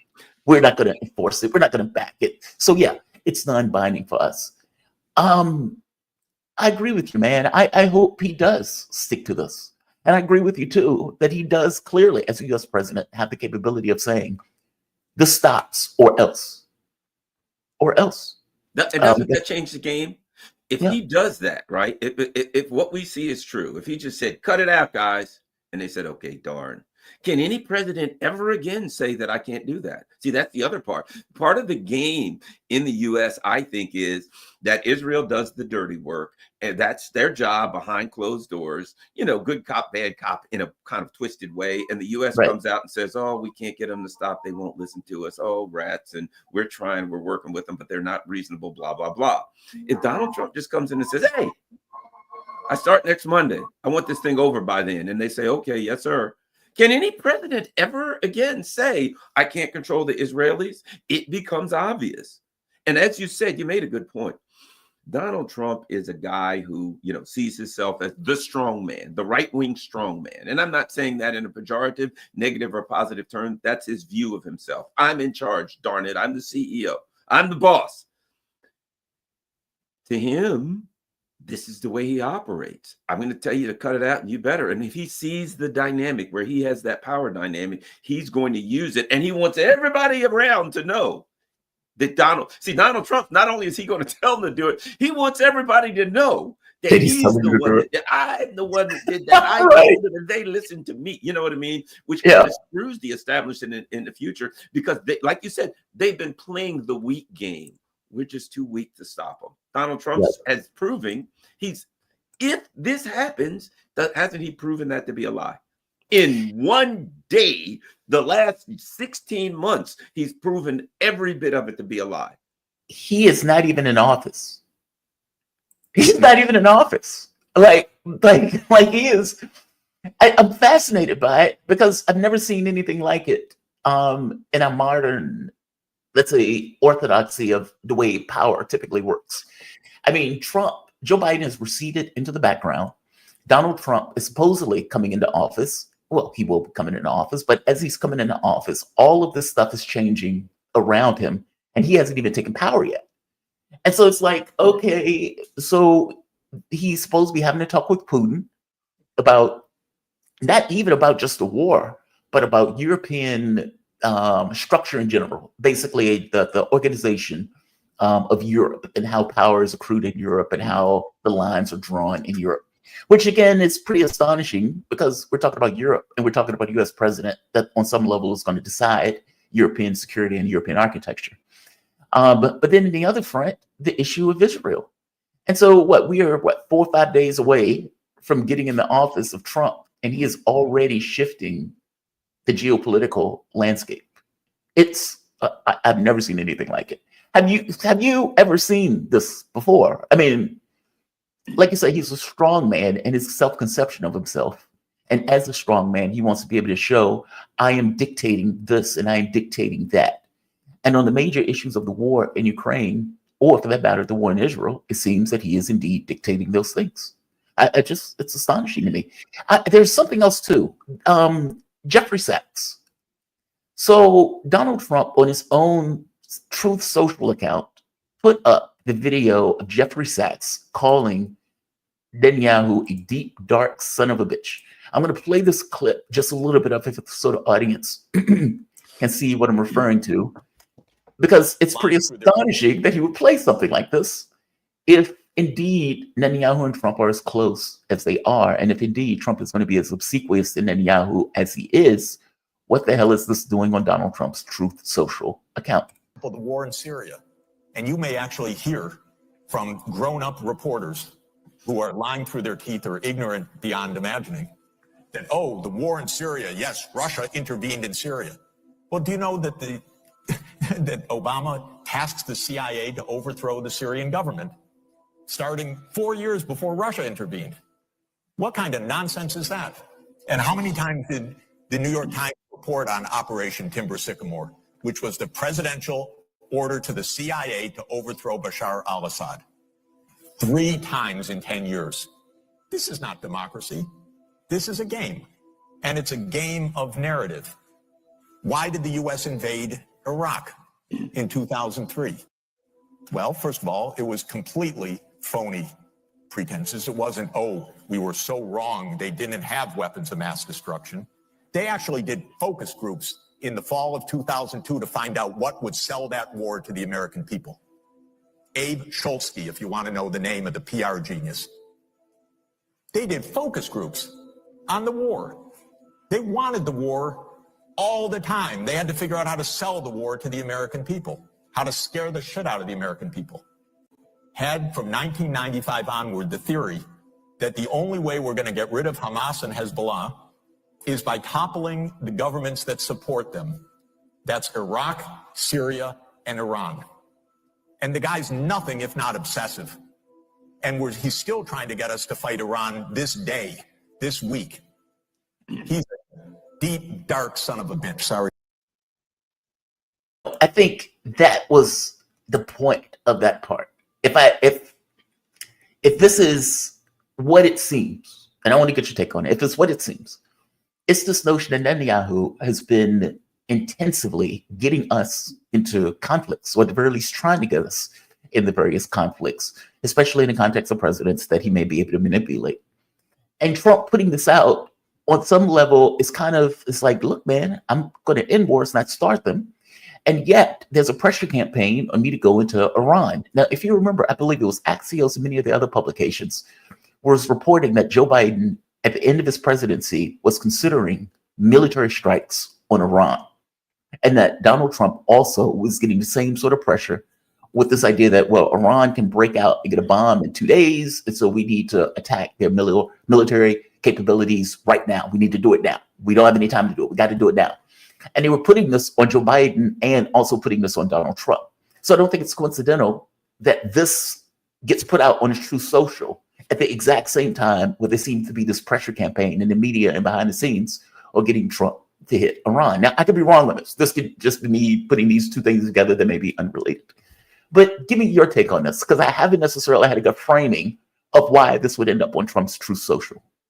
I agree with you. I think that that was, in some ways, a response to this discussion about, is Trump going to attack Iran? And we're hearing people, oh, Trump, as soon as he gets in, he's going to do the same thing. He'll start a war. He'll attack Iran. And I thought to myself, Donald Trump's going to come in and start damn near World War III within the first couple. That'll be it for his administration. They're not going to be able to do anything domestically anywhere after that. What happens if that thing spins out of control? Iran hits U.S. bases, knocks out the oil infrastructure, the entire Western economy collapses, and 2 months into Donald Trump's administration, where it looks like a zombie apocalypse in America. Donald Trump ain't buying that. So I think that we get a couple of things. The first thing that I thought was this. I heard Dr. Sachs say he was calling all the people at the White House. He was calling Biden and all these people, and they wouldn't take his calls. I think Donald Trump's taking his calls, whether it's unofficially, which if Sachs called the Biden people, he called the Trump people, and I think they took his calls. And even if they didn't, which I think they did, that's kind of an informal advisor status right there, because he's listening to what the guy says. Yeah. And this is real. I mean, this is so opposite of what we were talking about before. The Biden people, things are wonderful. We're going to defeat China. We're doing good things around the world. We're standing for democracy, blah, blah, blah, right? And Donald Trump's putting something out that is the cold, stone, hard truth about America. It reminds me of when they said, oh, these people are evil or whatever, and Trump said, we're no angels.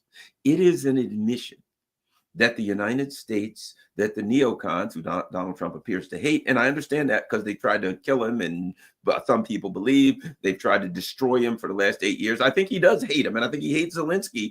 I think he hates people that he has a legitimate reason to hate because they tried to destroy him. And I think that he just has a different vision. Now, like we said, when it comes to Cuba and Venezuela and stuff, we're going to be infuriated at him. No question. But I do think that when it comes to this whole World War III thing and domination, and of course, and this is important, just flat out lying to the American people. this is why we're doing this and this is why we're doing that, because this guy's a dictator or that guy's a whatever, and we're trying to save this country and give them democracy. I don't think Donald Trump's into that crap. I think he's more like, look, this is what we're doing. This is what we're not doing. This is why. Yep. I listened to that also. Doesn't that make it a little tougher for the Senate to go after Tulsi Gabbard with the whole, well, you talked to Assad. Well, wait a minute. Trump's already coming out and saying, we overthrew the damn government of Assad. You know what I mean? Look what we did in Syria. So now if they go after, they open that can of worms for discussion. So, you know, sure, there's things about Tulsi I don't like, but I put it like that. I'd sure as hell take her over Avril Haines. Yes. Or anybody in the debate. I'm not saying she's great. I'm saying I would take her over anybody in the Biden administration. Agreed. I mean, she was one of those people, like very rarely do I care about political appointments. I know, you know, who a person appoints is on some way, people of policy, right? Who a person appoints is on some way going to give some kind of context to their policy. So yes. And, you know, nobody's perfect. So fair enough, putting all of that into it.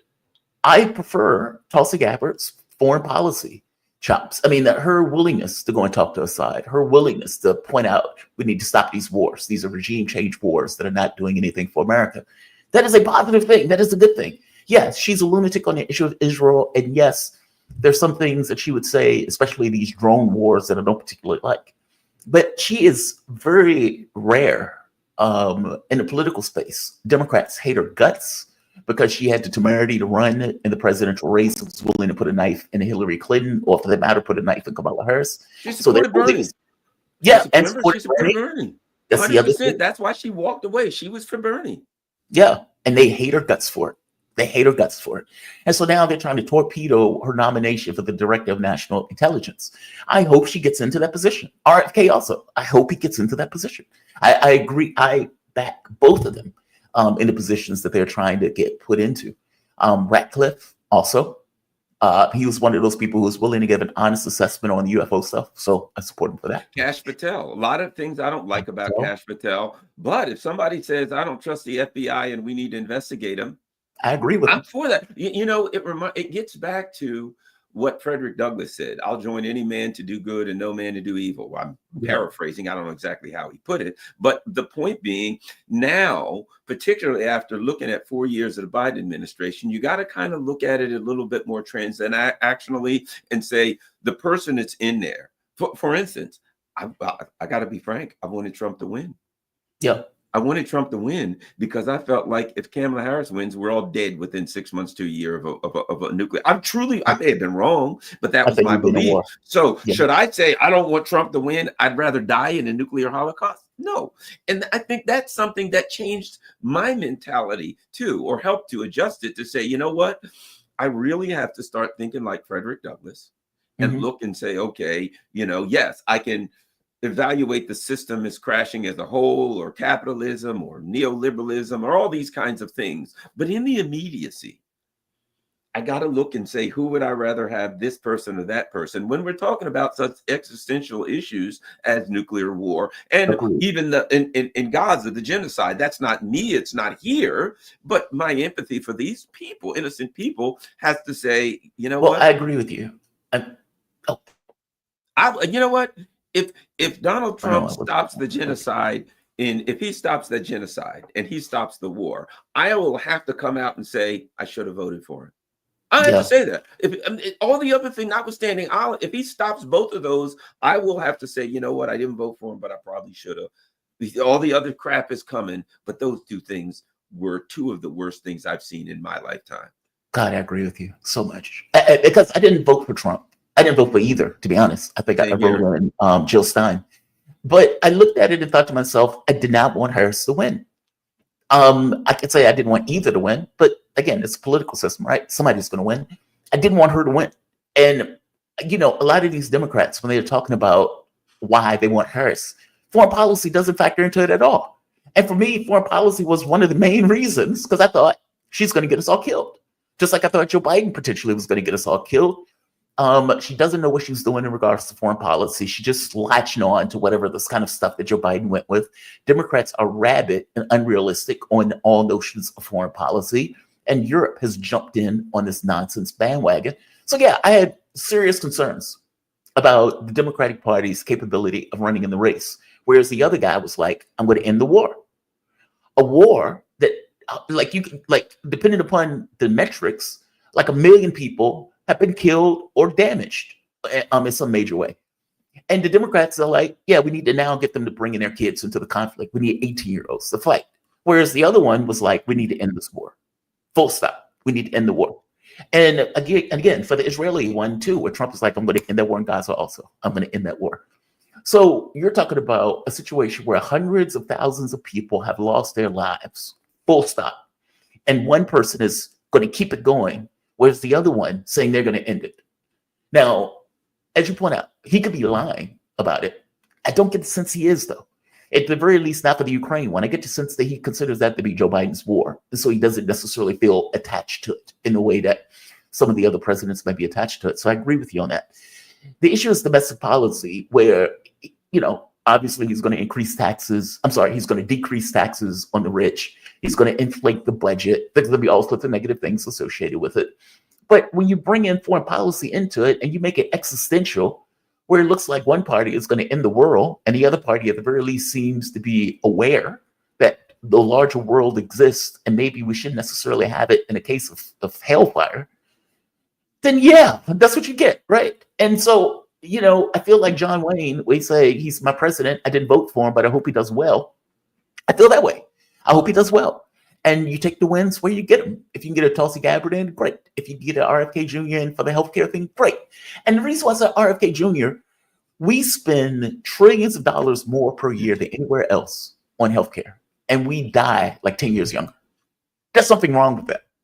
And that's a food issue, I would argue. That's a corporations being able to maximize their profit off of our health expense. Whether it's health insurance companies or for that matter, whether that's sugar and all of our foods, high fructose corn syrup, all of that stuff. That stuff is problematic. Can I throw something else at you real quick on that video before we leave it? Yeah. And you know what I wonder? I don't know. Did Trump individually decide, because you know how things are in politics, to just, oh, hey, I found this video, I'm going to put it, or were there people in his inner circle talking, how are we going to address this? People are saying we need to do something. And somebody said, well, this video is a little over. What do you think? Let's go with it. You know what I mean? That Tulsi Gabbard or RFK Jr., who apparently is a close confidant, some of his people might have got to talking, They have, by the way. I know it for a fact they have. So Alexander McCurry apparently pointed out that RFK Jr. gave him like a shout out. Yes. Now, yeah. And so one other person, I think there's another person he mentioned. There's two people in the Biden administration, in the Trump administration, potentially, that said they listened to the Duran. Hey, if you listen to the Duran, you're going to be okay. Exactly. That was my thinking too. I was like, if RFK Jr., who's tight with Trump and right beside Trump, is listening to Alexander McCarris, okay, that's mind-blowing. Right? That is super mind-blowing. Alexander McCarris used to come on Fault Lines. Yes. All the time. You know what? Also, it's demonstrating something else, the power of social media.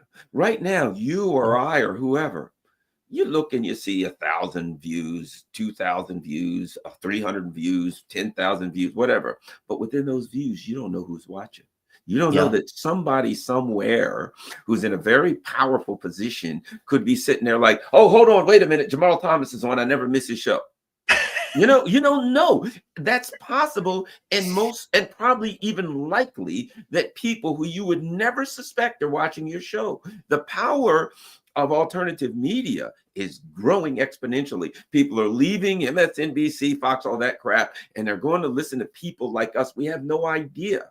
And if they're watching Duran, that ain't all they're watching, most likely. They're watching some other things. So I think alternative media, which is a realistic point of view, which is the point of view of the ordinary man and woman, is having an influence on politics and policy. That truly is democracy, isn't it?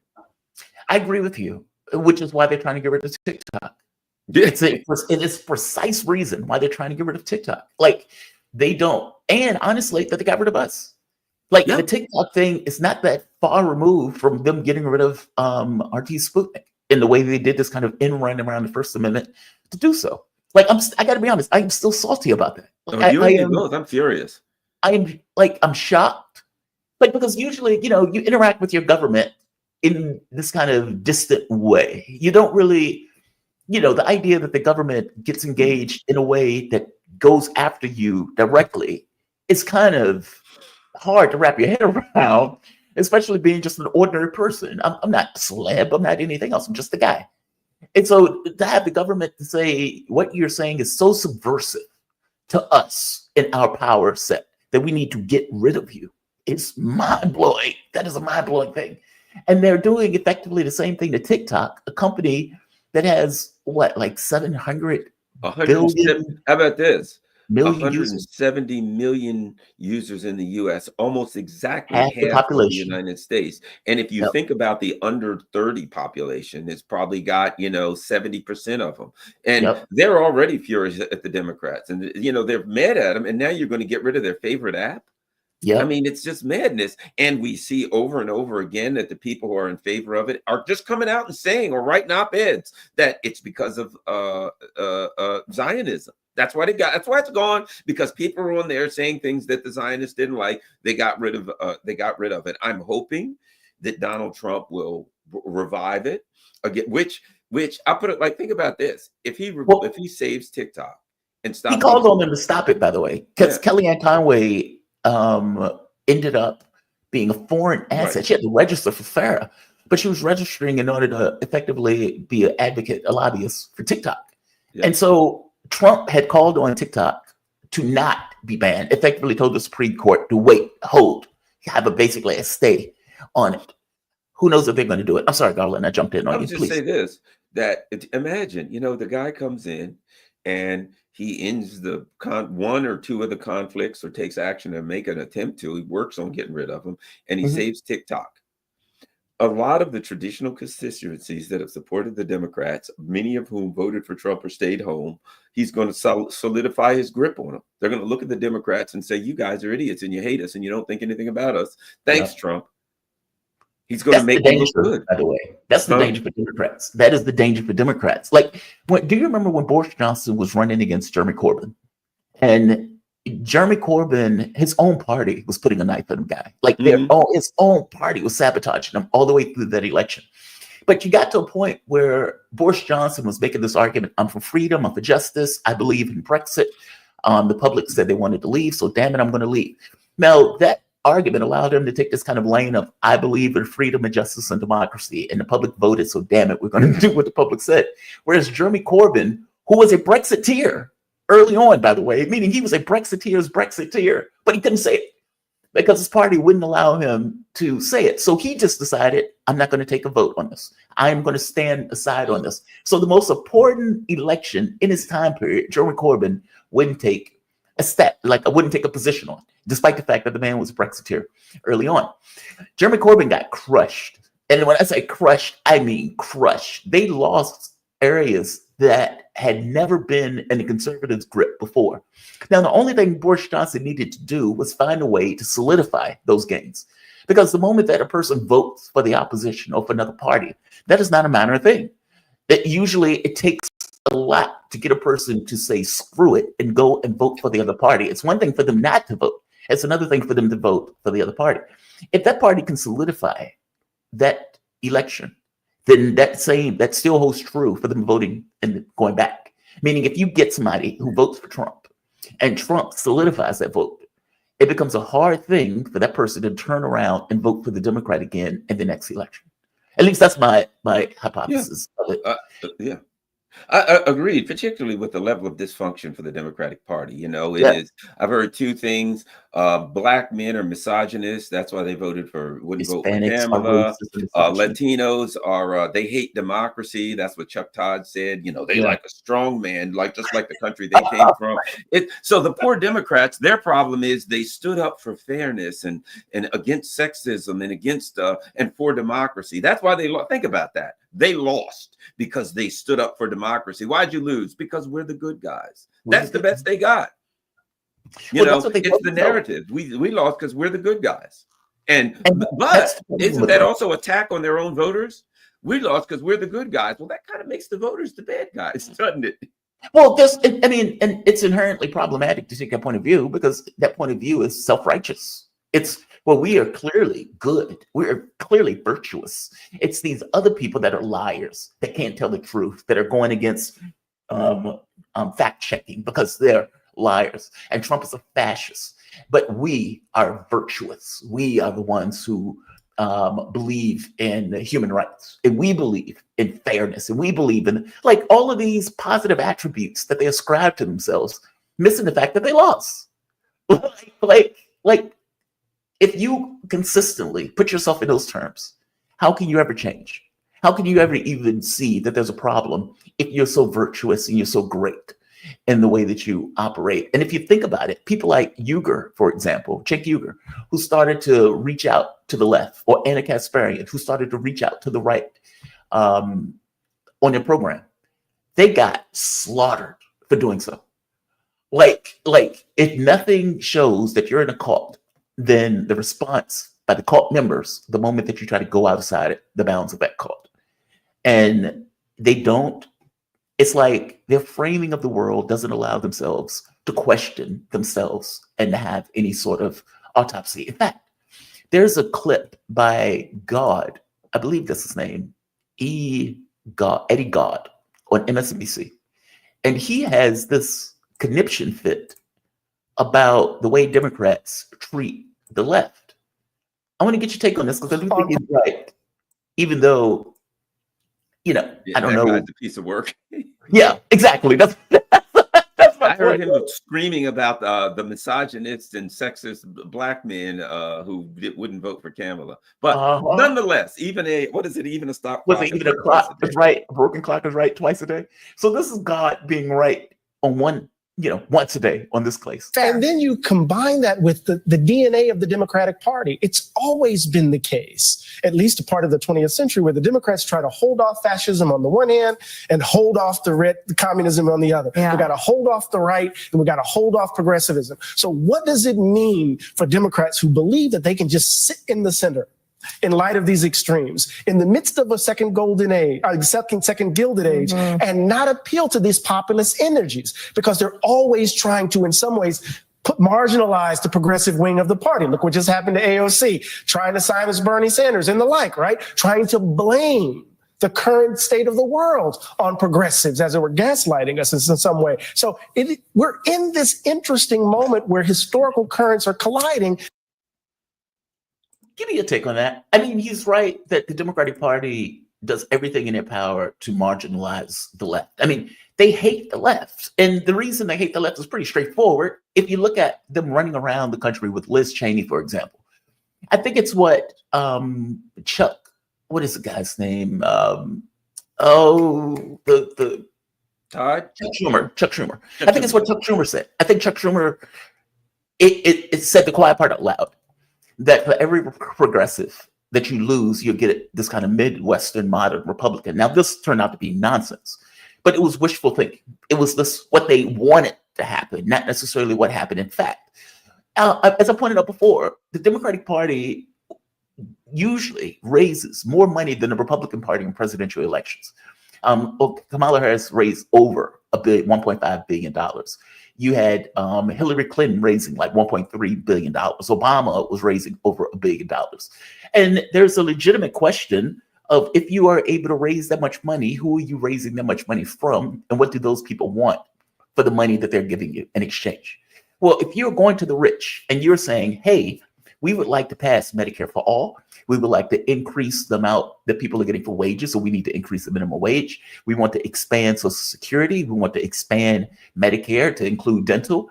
And those people are going to say, well, we don't need college education. We can afford that. We're rich. We don't need healthcare. We can afford that. We're rich. We don't need these things that you progressives and lefties are asking about. We are already rich. We have those things.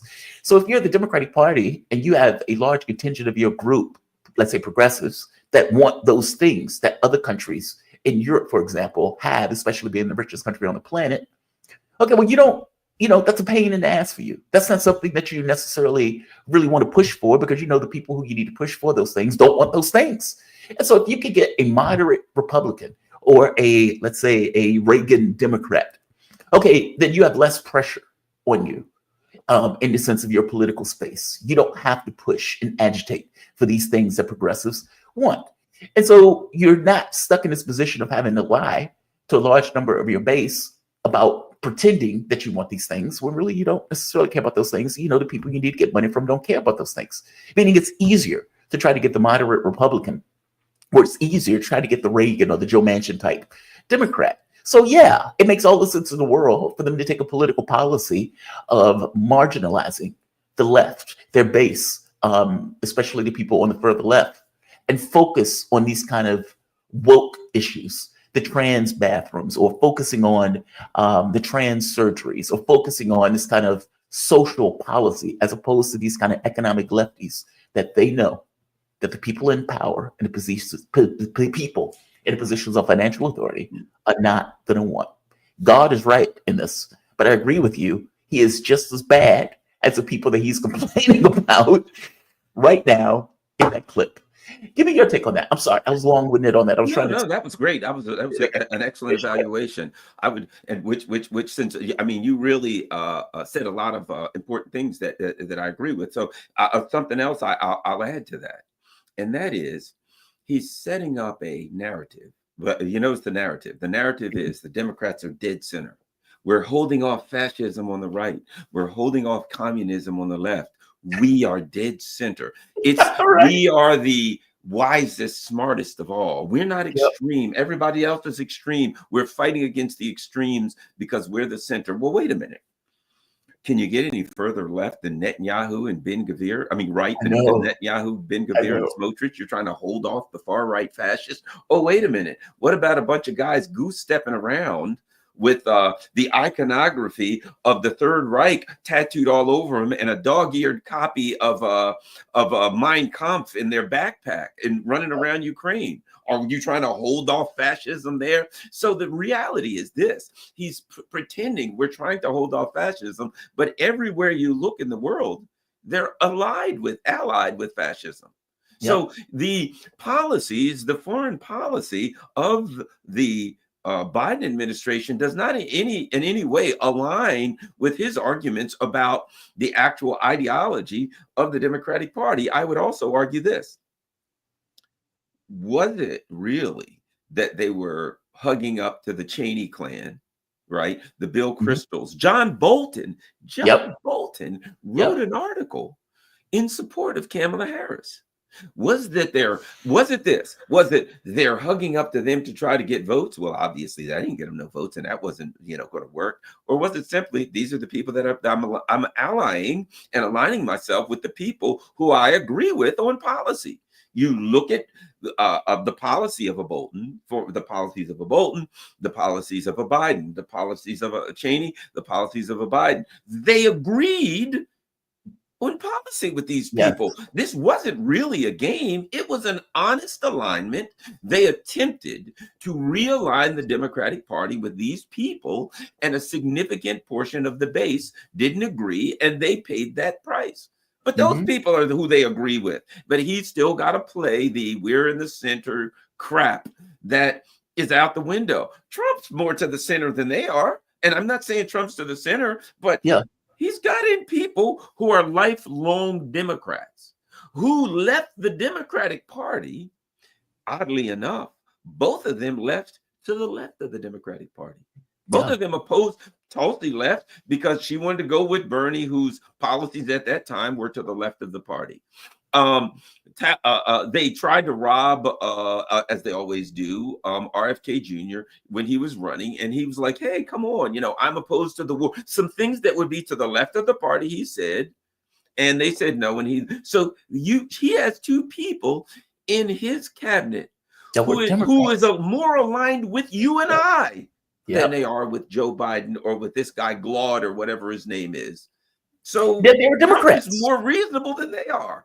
Yeah, which ain't saying much because he ain't the most reasonable guy in the world. But he's more reasonable than the Democrats right now. I mean, they evicted both of these Democrats that Donald Trump effectively brought into his campaign. I mean, because if you remember Kamala Harris, they hated her because she went to Syria. They hated her because she went after Hillary Clinton and the warmongers in the party. They couldn't stand it. She put a knife in Kamala Harris. They never forgave her for it. And so for them, she was persona non grata, just completely radioactive. RFK Jr., same thing. He criticized the vaccine stuff. And by the way, it wasn't even that he was lying about the vaccine. They just said it was malinformation, information they didn't necessarily like or they didn't find it convenient during the COVID. If there was crisis. something that he said, they could have just refuted it. Anybody, Yes. I'm a believer in free speech. Yes. And if he said, well, I think this about the vaccine, all they had to say was, well, here's the data, here's the evidence, here's It's like, whatever. that's not true. Here's If that's what they had, I mean, let people say what they, I don't think that everybody should have to agree. In They didn't do fact, that. I think it's productive. Yeah.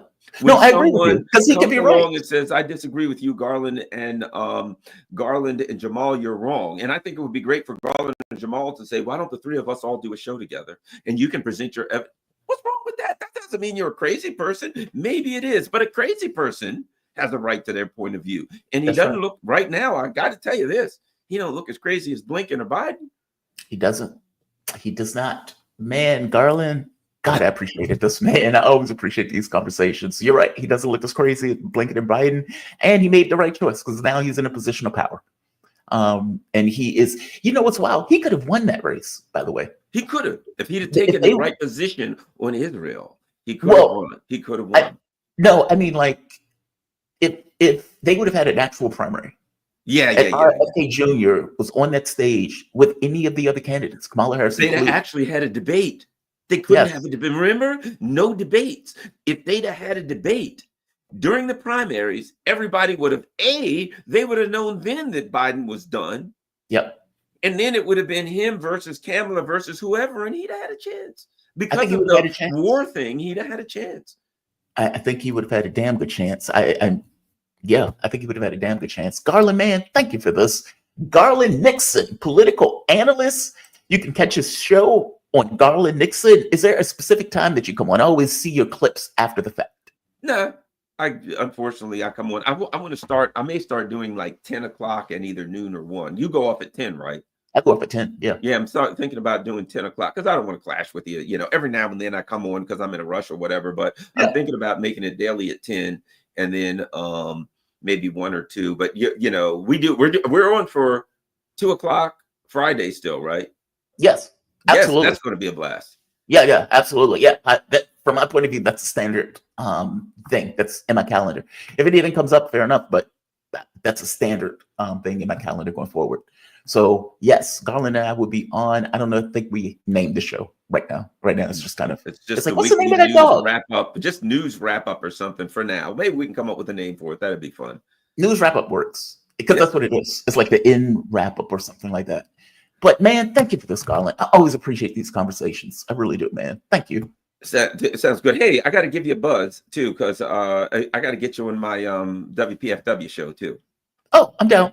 All right, I'm down. we'll talk. Maybe Well, this you know, Friday if you're I'm- available. Are you but you available know I'm this down in Friday at Richmond. 6? Huh? Well, you know I'm in Richmond now. Yeah, that's fine. So, We can just do a okay. Skype. We can Skype. Yeah, that works. So we'll talk. Maybe this Friday if you're available at 6. What happens on Friday? I'll check it out. I'll see. All right, we'll talk. don't- We'll talk. I need to get you on there. We can have some fun on that show. I don't think anything is available. I'll check on it. Yeah, we'll talk. We'll make we'll touch base. I mean, we're gonna see each other on Friday morning anyway. Yeah. All right. Talk to you soon. Have a good one, man. Be safe. All righty. Bye. All right. The one and only, the man himself, Garland Nixon. Always appreciate Garland joining me. He is a fan favorite. The man got me started in radio. I think I've said it before. I think people are probably sick of the story. Garland hit me up. I was doing my YouTube channel, and Garland was like, "Hey, would you like to come on?" And I was like, "Yeah, okay, fair enough." I drove up to the radio station. I get into this kind of back and forth with Lee, and from that point on, I'm hooked, just completely hooked. Radio became a thing to which I enjoyed and which I love doing, even more than TV, by the way. I know some people prefer TV just because it's TV. But no. Radio gave you this ability to have a long form conversation with somebody beyond this kind of 2-minute soundbite or this 3-minute bite. It allowed you to actually dig into a conversation, to talk to people, to come up with different points of view. They could be right or wrong, but at the very least, you had the opportunity to talk to them in a way, kind of like the Rogan show, where Rogan gives you this kind of 3-hour setup to have a conversation where you can delve into all sorts of things. No, I appreciated it. I enjoyed it. But I see my guest in the background, the one and only Michael Maloof.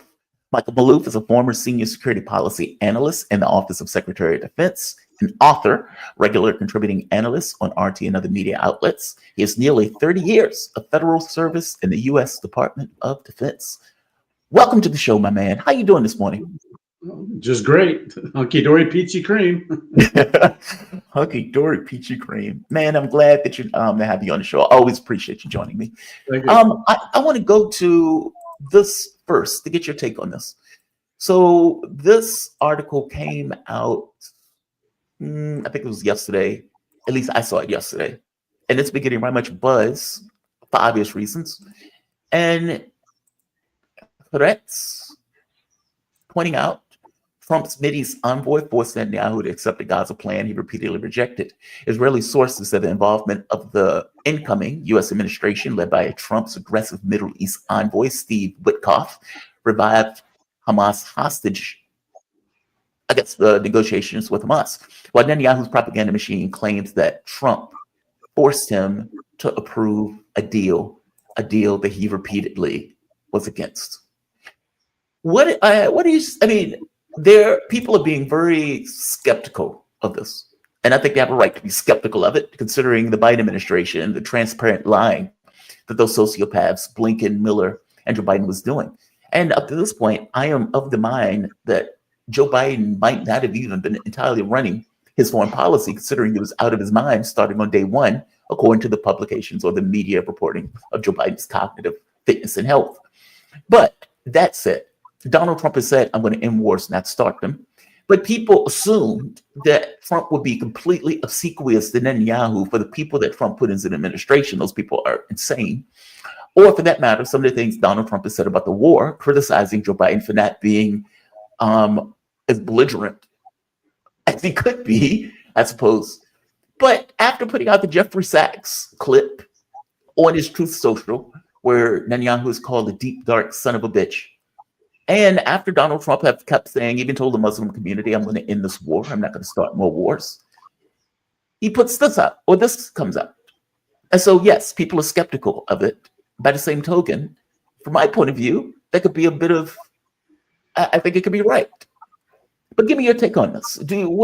How do you view this? Do you think this is propaganda? Do you think this is just Donald Trump trying to beef up his bona fides before getting into office? Or do you think there's some credibility to it that Trump might have told Netanyahu, I want this war over with before I get into office? Give me your thoughts. Well, thanks for having me on, Jamal. I think President-elect Trump is sending a message to Netanyahu that he's not going to get engaged in an endless war. He realizes from his first administration that he was dragged in, that Trump was dragged into agreeing to drop out of the JCPOA when Iran was in full compliance. And it created major tensions afterwards. It even allowed Iran then to switch over to become a threshold state. It became a self-fulfilling prophecy. We didn't want them to have nuclear weapons. We're going to punish them more and impose sanctions even greater. But that prompted them to become much more self-reliant, to become much more capable and become a threshold, a nuclear threshold state as a consequence. And that's where they are today. That's where Iran is today. That said, Netanyahu has made it clear that he has ambitions to go after Iran. Mm-hmm. Trump does not want to get into a war, another war. That's very, very clear. He is staying, and we can see what's emerging here is more of an approach in foreign policy by Trump that emphasizes more of a respect for spheres of influence. In other words, that's why you see him focusing more on Greenland, Canada, Panama. He's not saying, I mean, you hardly hear a whisper out of him on Ukraine. And Kellogg, who was going to go to Ukraine, canceled. Right. So, so much for a priority there. Yeah. But I think he's sending a message. And as you pointed out, rightfully, he published that Sachs interview, which was very condemning of Netanyahu. And that's sending a message. That is sending a message. And I think Trump is saying, look, I'm not going to go through this again like I did the first time, and you're going to have to put up. Now, this creates problems for Netanyahu internally. He's got to deal with Smotrich and with Ben-Gvir because they want to take over all the lands in Gaza and in West Bank and up even all of Lebanon and probably Syria. They want to go into Damascus, and then they want to go to as far as the Euphrates. This is their biblical vision. So I don't think Trump wants to put up with that. And it's clear to me that his emphasis will be more on a respect for spheres of influence. That's why I'm going to be. I just had, before I came on, I had a private conversation with a friend who was talking about Far East. How's he going to react to Xi Jinping and Taiwan? We haven't heard a peep out of him.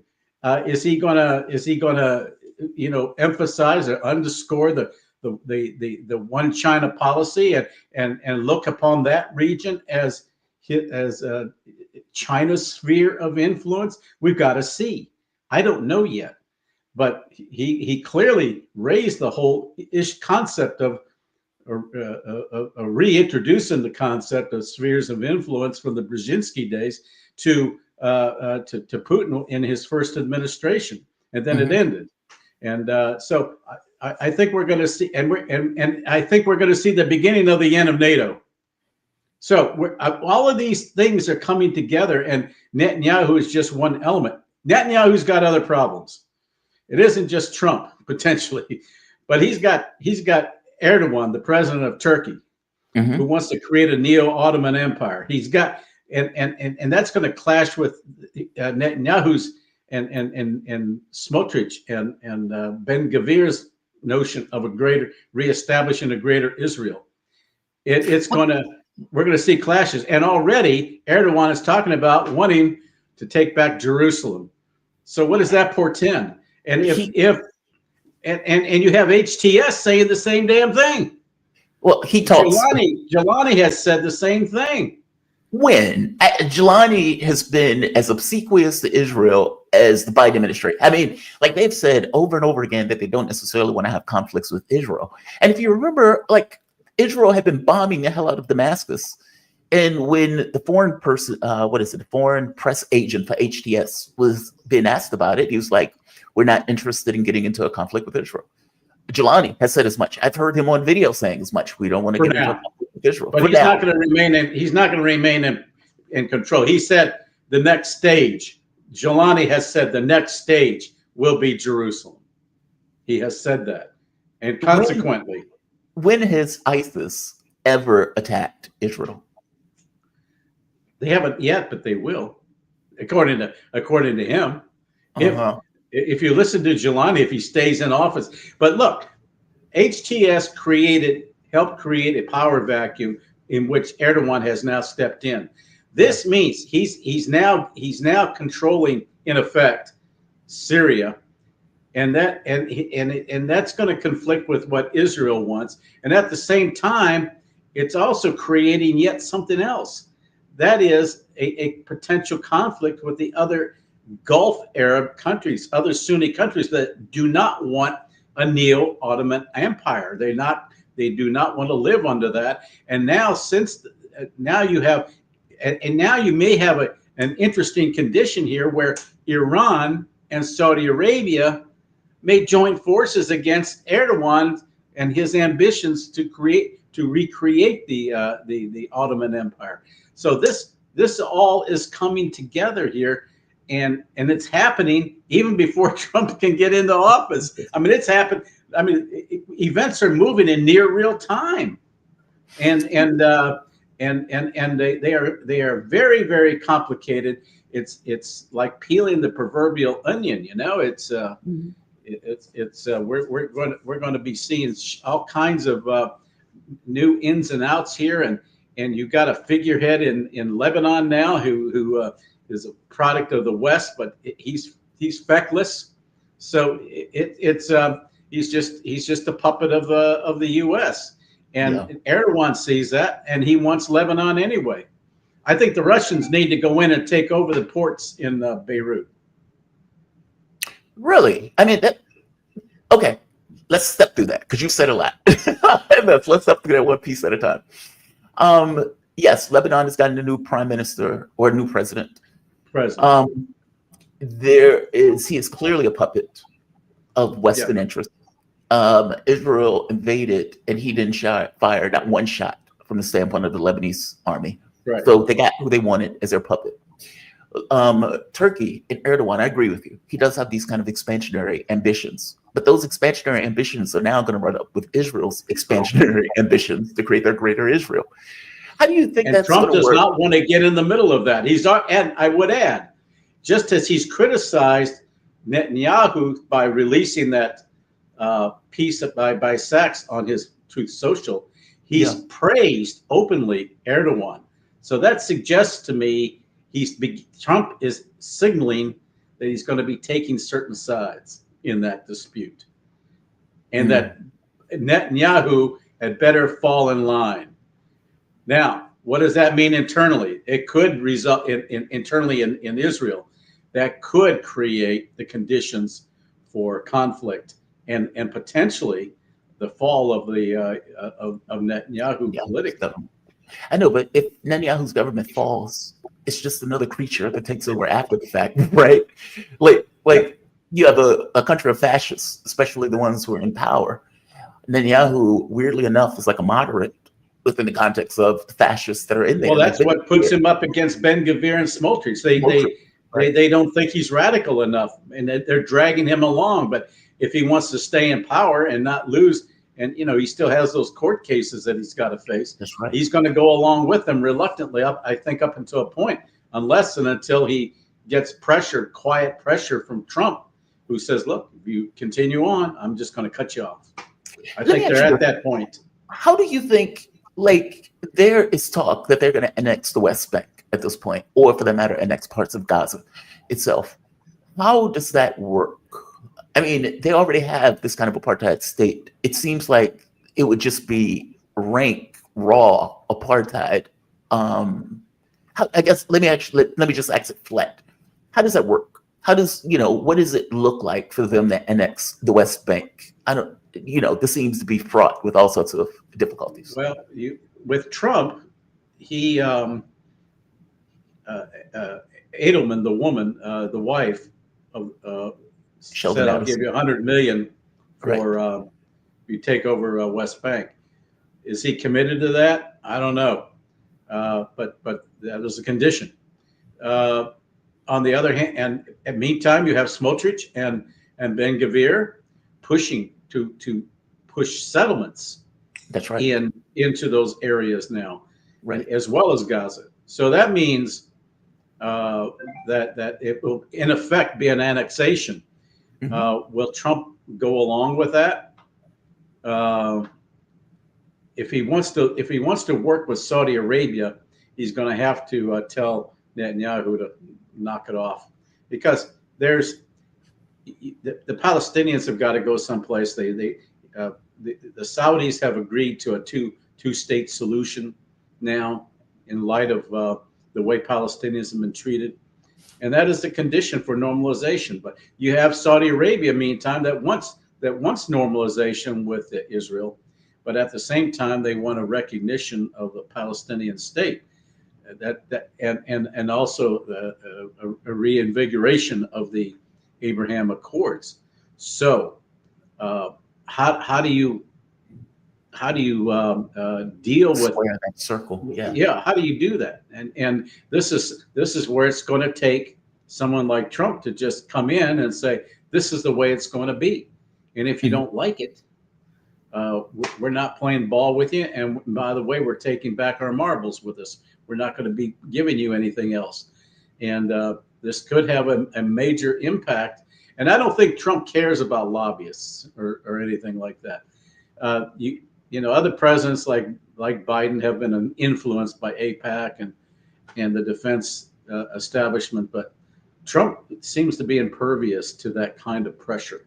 And I think he's not going to bend to it. So I think he will go with what is best for U.S. security. How does it help us? And we will not. And I think he does not want to. You get the impression he does not want to engage in a conflict where there's no end game and benefit for the United States.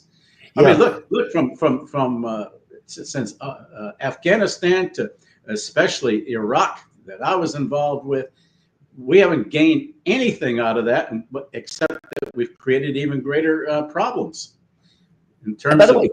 Trump has said that to his credit. Yeah, he said well, that. yeah. He said the exact same thing. So all of these things are evolving. How do they translate into policy and the implementation of that policy? And that's what we still have to see, because you have so many variables that are coming in, but if he remains undeterred and stays focused, these other things will fall in line, and he's going to have to basically tell the likes of Netanyahu, either you go along or I'm cutting you off. Is Israel ballsy enough to attack Turkey if indeed they come to some kind of border dispute, either in Syria? That's where the rubber meets the road, right? I mean, it's a NATO nation. Well, let's put it this way. Yeah, well, it's not just that they're a NATO nation. They haven't been engaged in any conflict, so they're fresh. IDF is worn down, and Turkey has the second largest military in that region. Yeah. So I think Turkey probably, if it came to a military conflict, theoretically, Turkey probably would prevail pretty well. You got Turkey being able to do its own indigenous war production. Yeah, Israel relies a lot on external help. So I think the odds would be against Netanyahu. He's just got to, it's going to be up to Netanyahu to look at his political strength as to whether he can keep the likes of Smotrich and Ben-Gvir and there was one other one. Smotrich, Ben-Gvir, those are the main two. There's one other one. There's one other one now who's the one for the ICC, the foreign minister, these guys are so far out, are such extremists, and in their own interpretation of what is the destiny of the Jewish state, that they unless Netanyahu can corral them, we're going to see inner turmoil in Israel itself. Mm-hmm. Wow. I mean, you're right. The Middle East is a mess. And I honestly, I don't know what that looks like. Israel it's been like this for 5,000 years. Go on. It's for 5,000 years. It's just an immediacy with these kind of major powers that have balkanized Syria at this point, where all of them are kind of taking shares in parts of that country. What's wild about it to me, HTS has been saying, we are going to make Syria whole. And Turkey has said the same thing. We are going to make Syria whole. Okay, that means, A, you got to get rid of the Kurds somehow. That means you have to get rid of the U.S., who has a presence in Syria.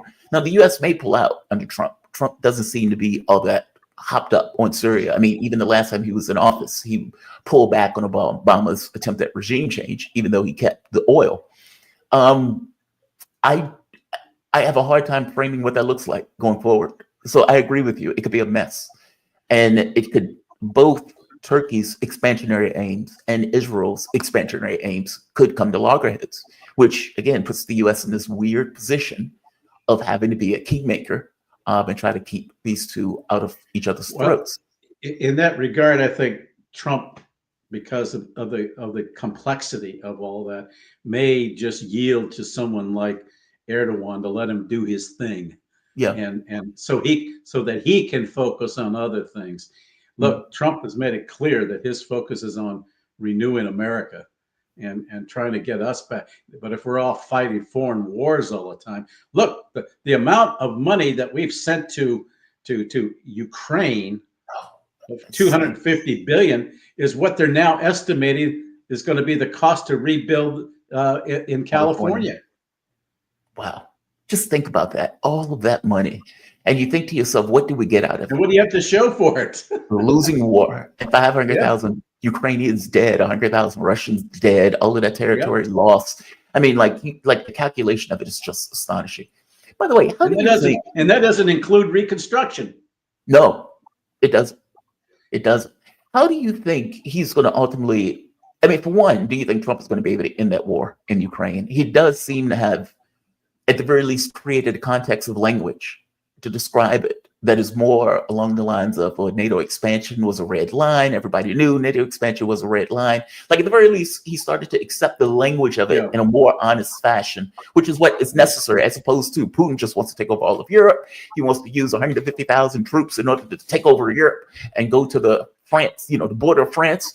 Like, just nonsense talking points that these guys were effectively using when they were talking about it before. He's at least hit upon something that is far more honest in an assessment. Well, it's historically factual. It is true. That's what I mean. It's true, right? In a way that they weren't talking about it before.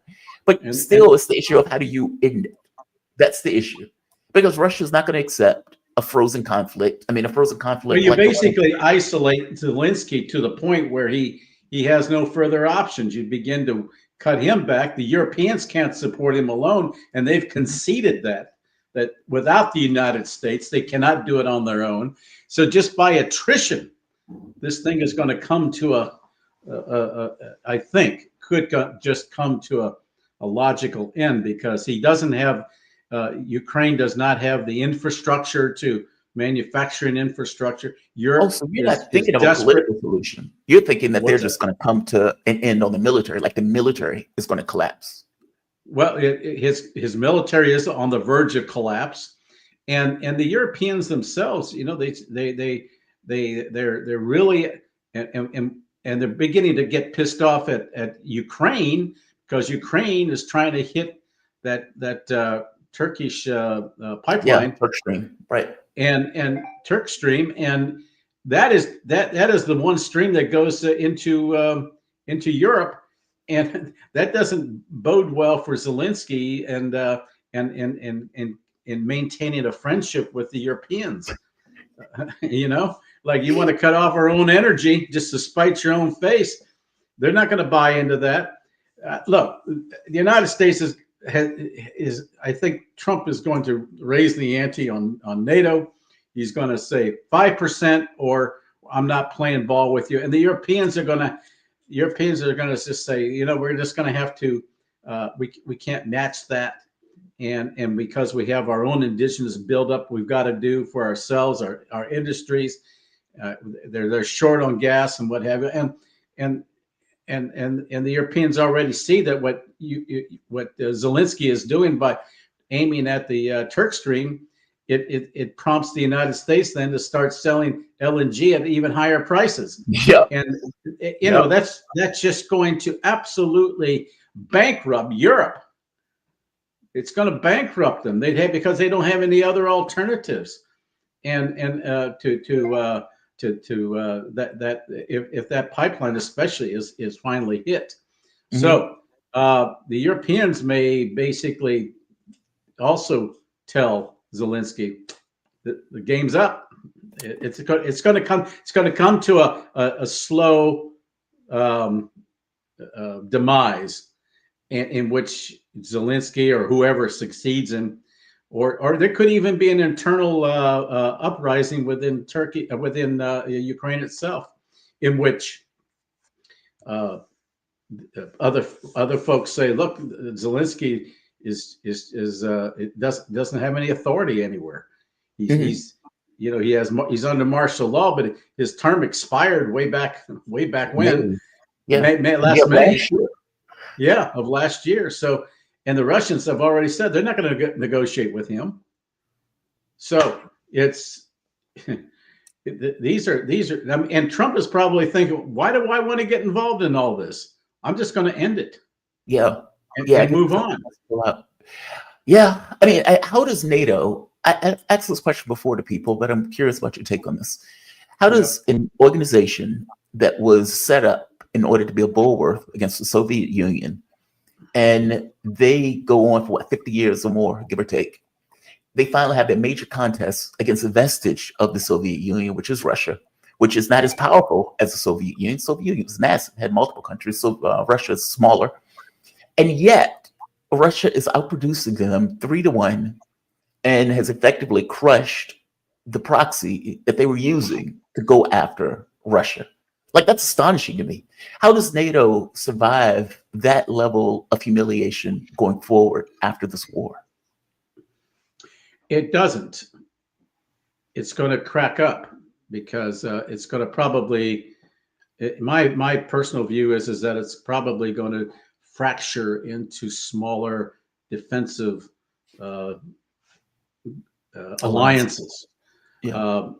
The Scandinavian countries, the European countries, African countries, they're going to be truly more defensive. And I think you're not going to, I mean, right now, NATO is 32 countries. You can't get them all to agree on anything. I know. I know. Slovakia and Hungary especially, they don't agree with the direction NATO is going. And even Rutte has the Secretary General of NATO has said, you either go along with either you build up militarily, or you settle in, or you migrate to New Zealand, or you all learn Russian. He's made this clear. Oh, that's too funny. I think there's a message there, and that's coming from the Secretary General of NATO. That is too funny. You guys need to learn Russian because they're going to kick our ass. Yeah, that's pretty astonishing when you think about it, right? The guy who's supposed to be fighting the Russians is telling them, hey, y'all better learn Russian. In a conflict that never... I mean, he's giving them choices. Right. Right. Right. I mean, but he says something like 10%. I mean, in fact, I think I even have that speech that he was given when he was pointing out, he says, look, Russia is outproducing us 3-1. That's correct. And we need to increase the amount of money that we're putting into NATO. And I think he said 5% wasn't enough. I think he went up to like 10% that the country.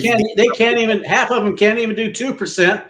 And to achieve 5% is you're already hearing them whine and moan about it, but 10% isn't going to happen. That's why I think you're going to see them become more inclusive among themselves, and you're going to see a splintering, a fracturing of the NATO structure itself.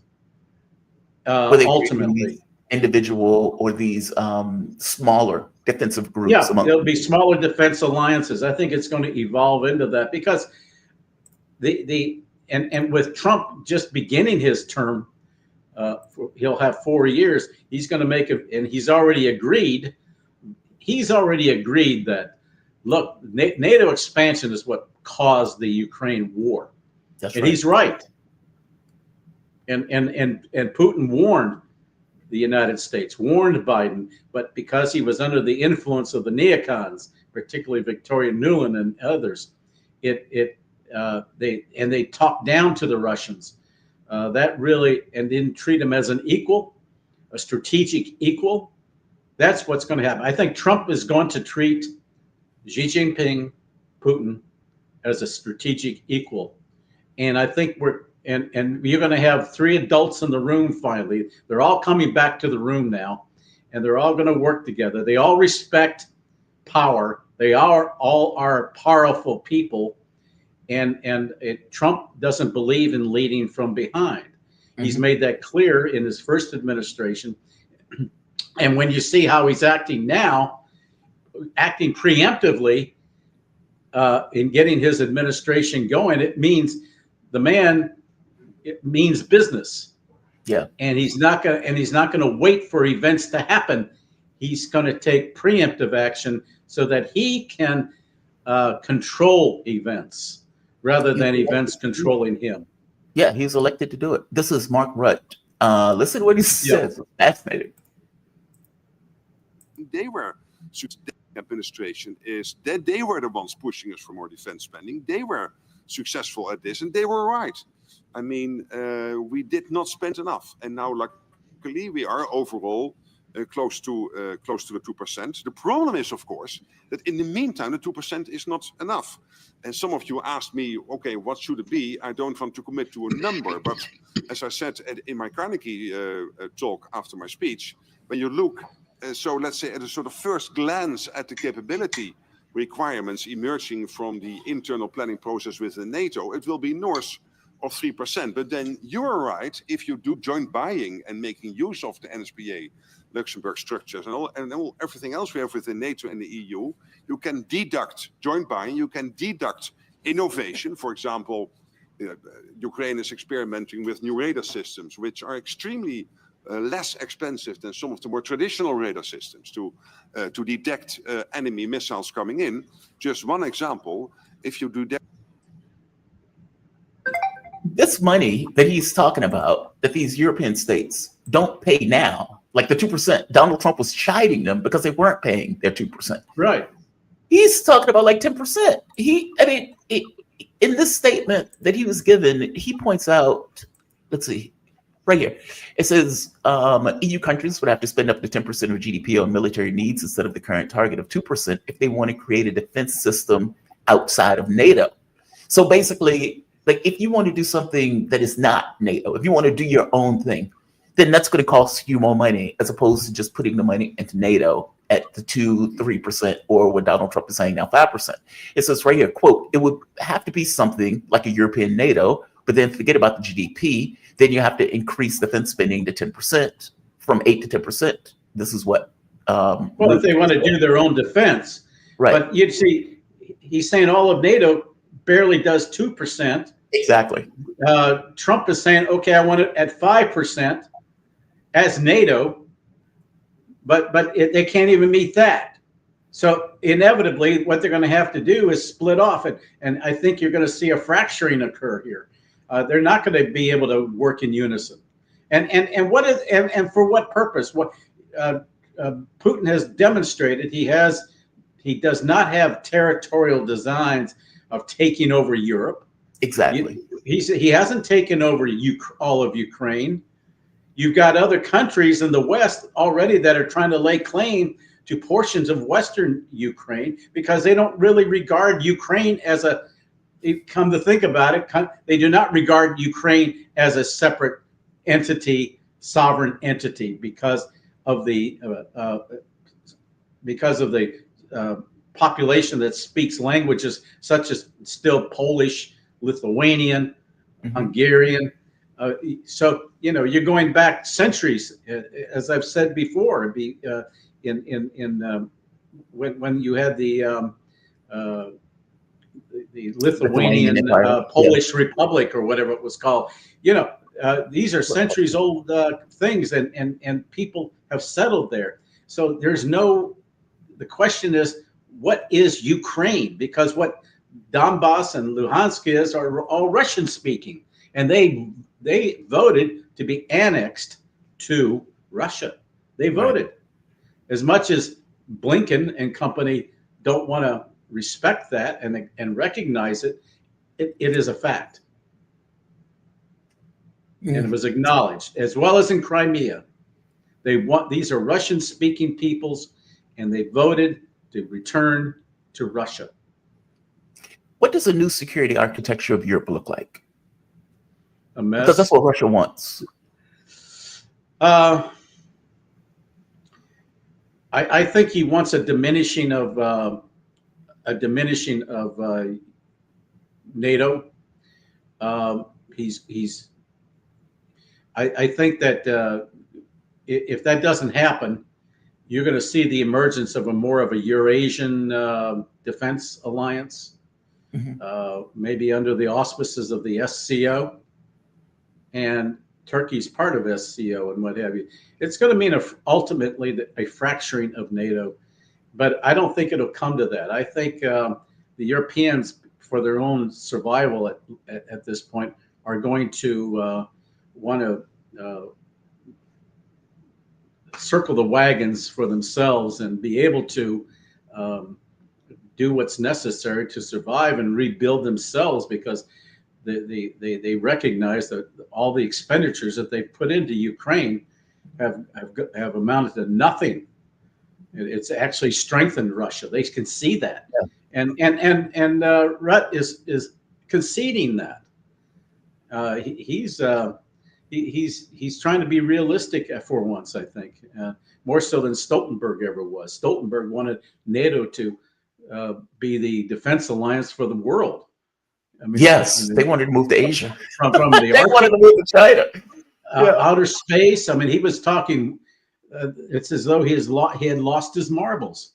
I mean, he was just going off on tangents, trying to throw something against the wall to see what sticks, in order to justify the continuing existence of NATO. Let's take NATO into space. Let's go to Mars. NATO. I mean, for what reason? For what reason? Yeah, but I mean, I don't think. But that, you see, that then creates a new arms race. That then brings in the Chinese, and you already have here. You had Stoltenberg talking about extending NATO into the Indo-Pacific region, and you even had traditional allies of the United States in that region say, "Well, no, I don't think we want a NATO in our backyard." Even the Japanese are saying that, have said that. I think the South Koreans did too. Those countries, in reality, do not want to go militarily up against China. They're not going to do it. Wants them to, though. It wants to use them as a proxy. I mean, the South Korean the Biden administration, yes, exactly. But I don't think under the Trump administration that's going to be the case. I don't think. But we have the incoming Trump administration really has not enunciated its policy toward China or the Far East.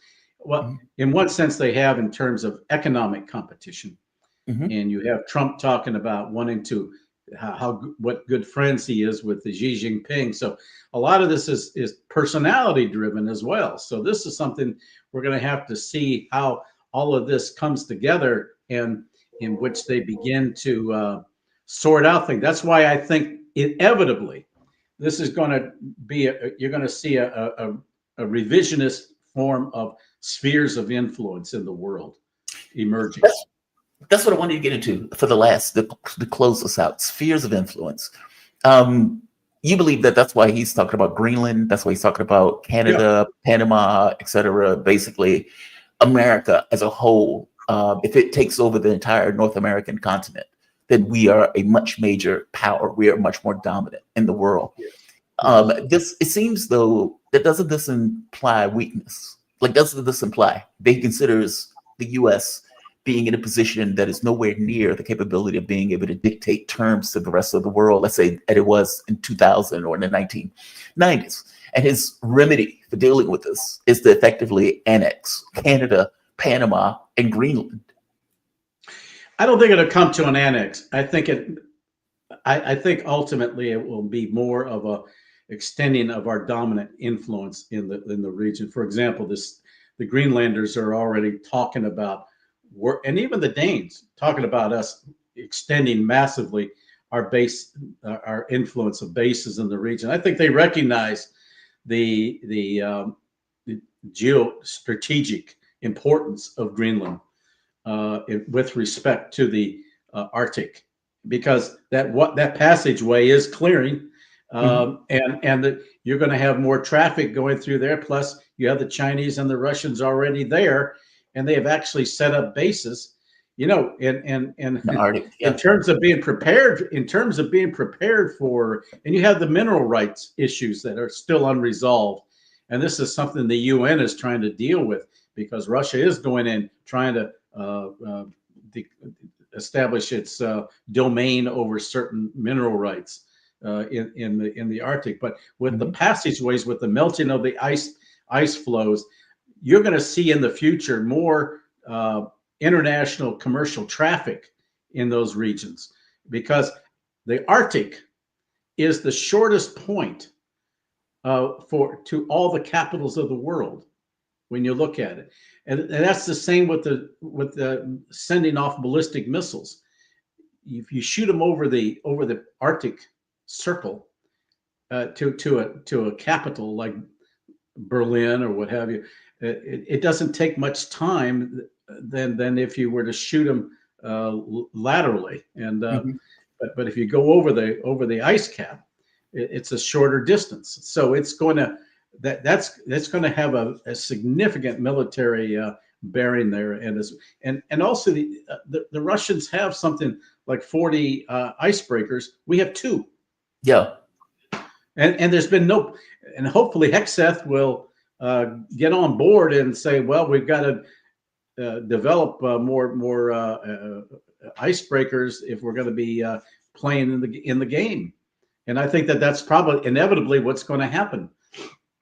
And you're going to see a whole shift in that direction militarily, because that's where the new conflict zone is going to be. Oh, believe it or not. I hope not. Well, it's going to be a competition. We'll start off with competition. Yeah, fair enough. I'll go with that. But but you have the Russians building tremendous military bases already up there, and the United States is just now recognized. Maybe we ought to start some military exercises in the Arctic to see how cold it is and how can we operate. Most of our equipment isn't geared for that. Right.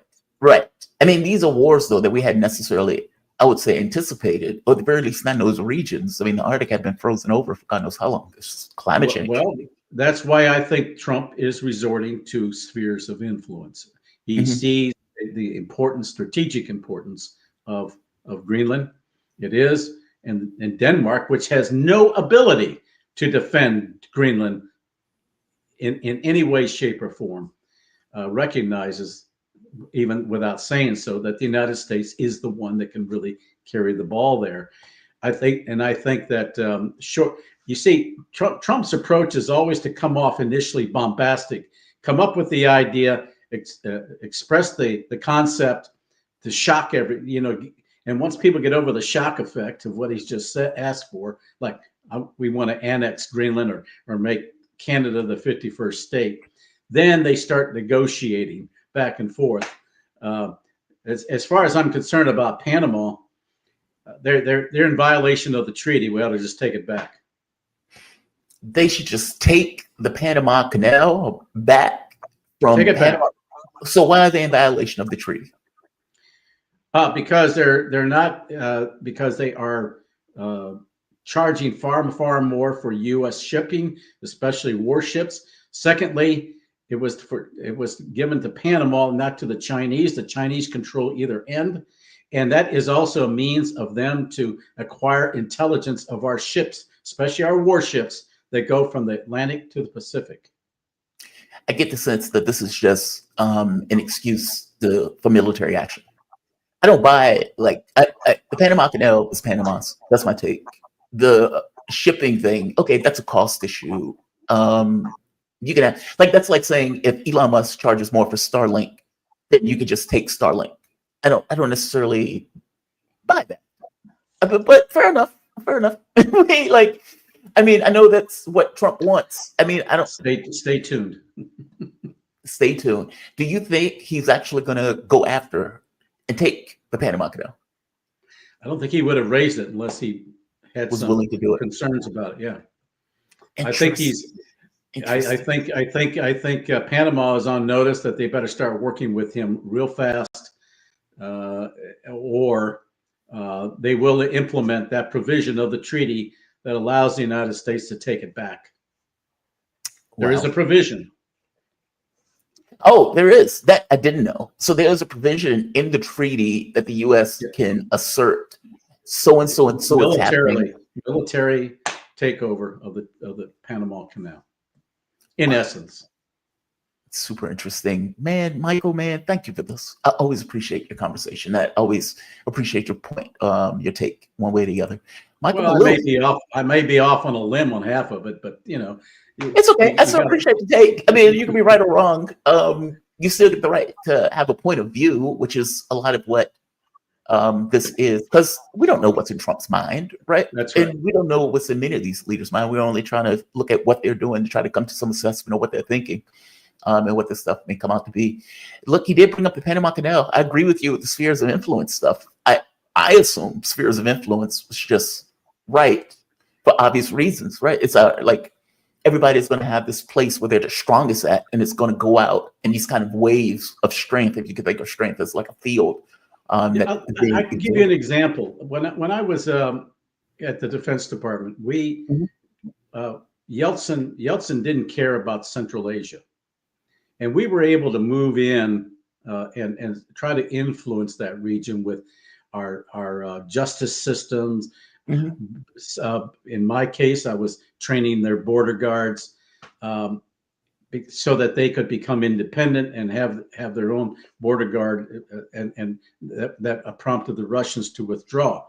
Now, that said, when Putin came in, all of that changed. Reasserted. Yeah, you see, it was all part of Soviet Union, and the Russian influence was very, very dominant. You had people there who would speak in Uzbekistan. They would speak Uzbek, but at the time it was minority speaking, and it was coming along. But Russian was still the predominant language. That has all changed. They've now become much more independent, but they still retain the Russian language, and that Russian influence remains.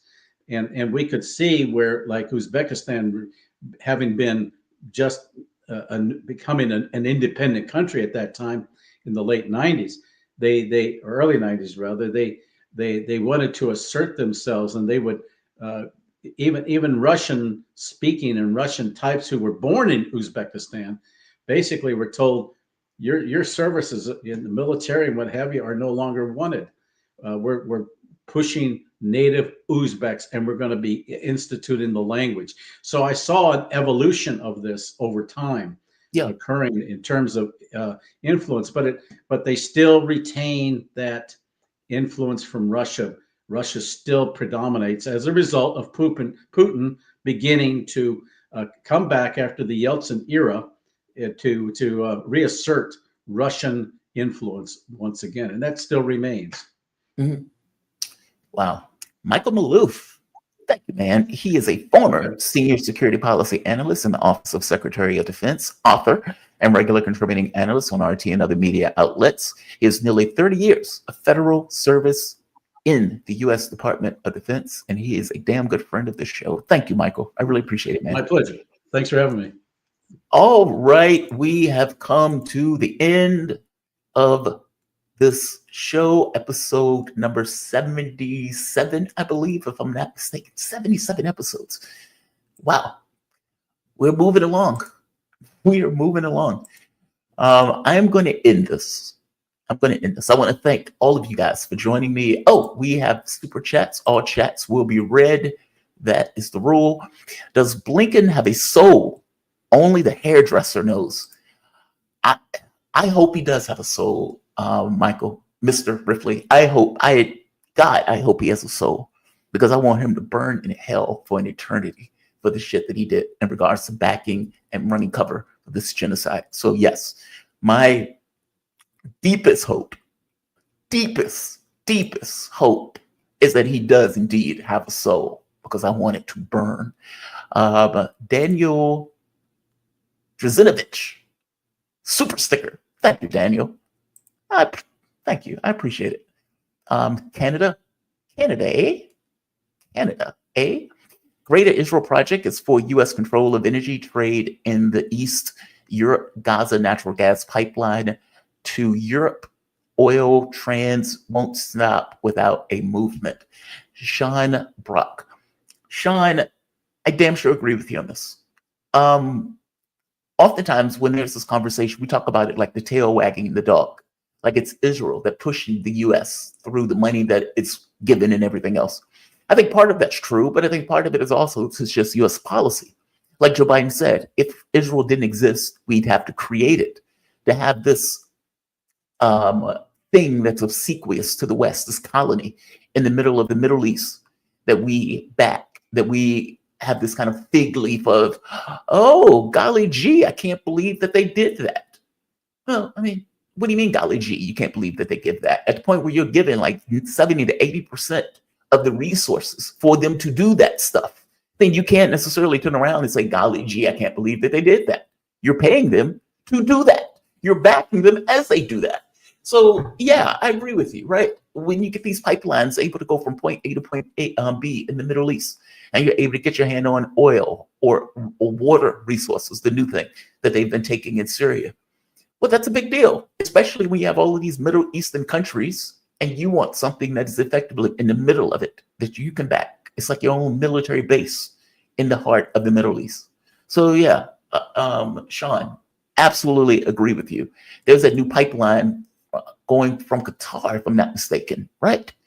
That they were able to get through Syria now that Syria has effectively been stolen. Yeah, agreed.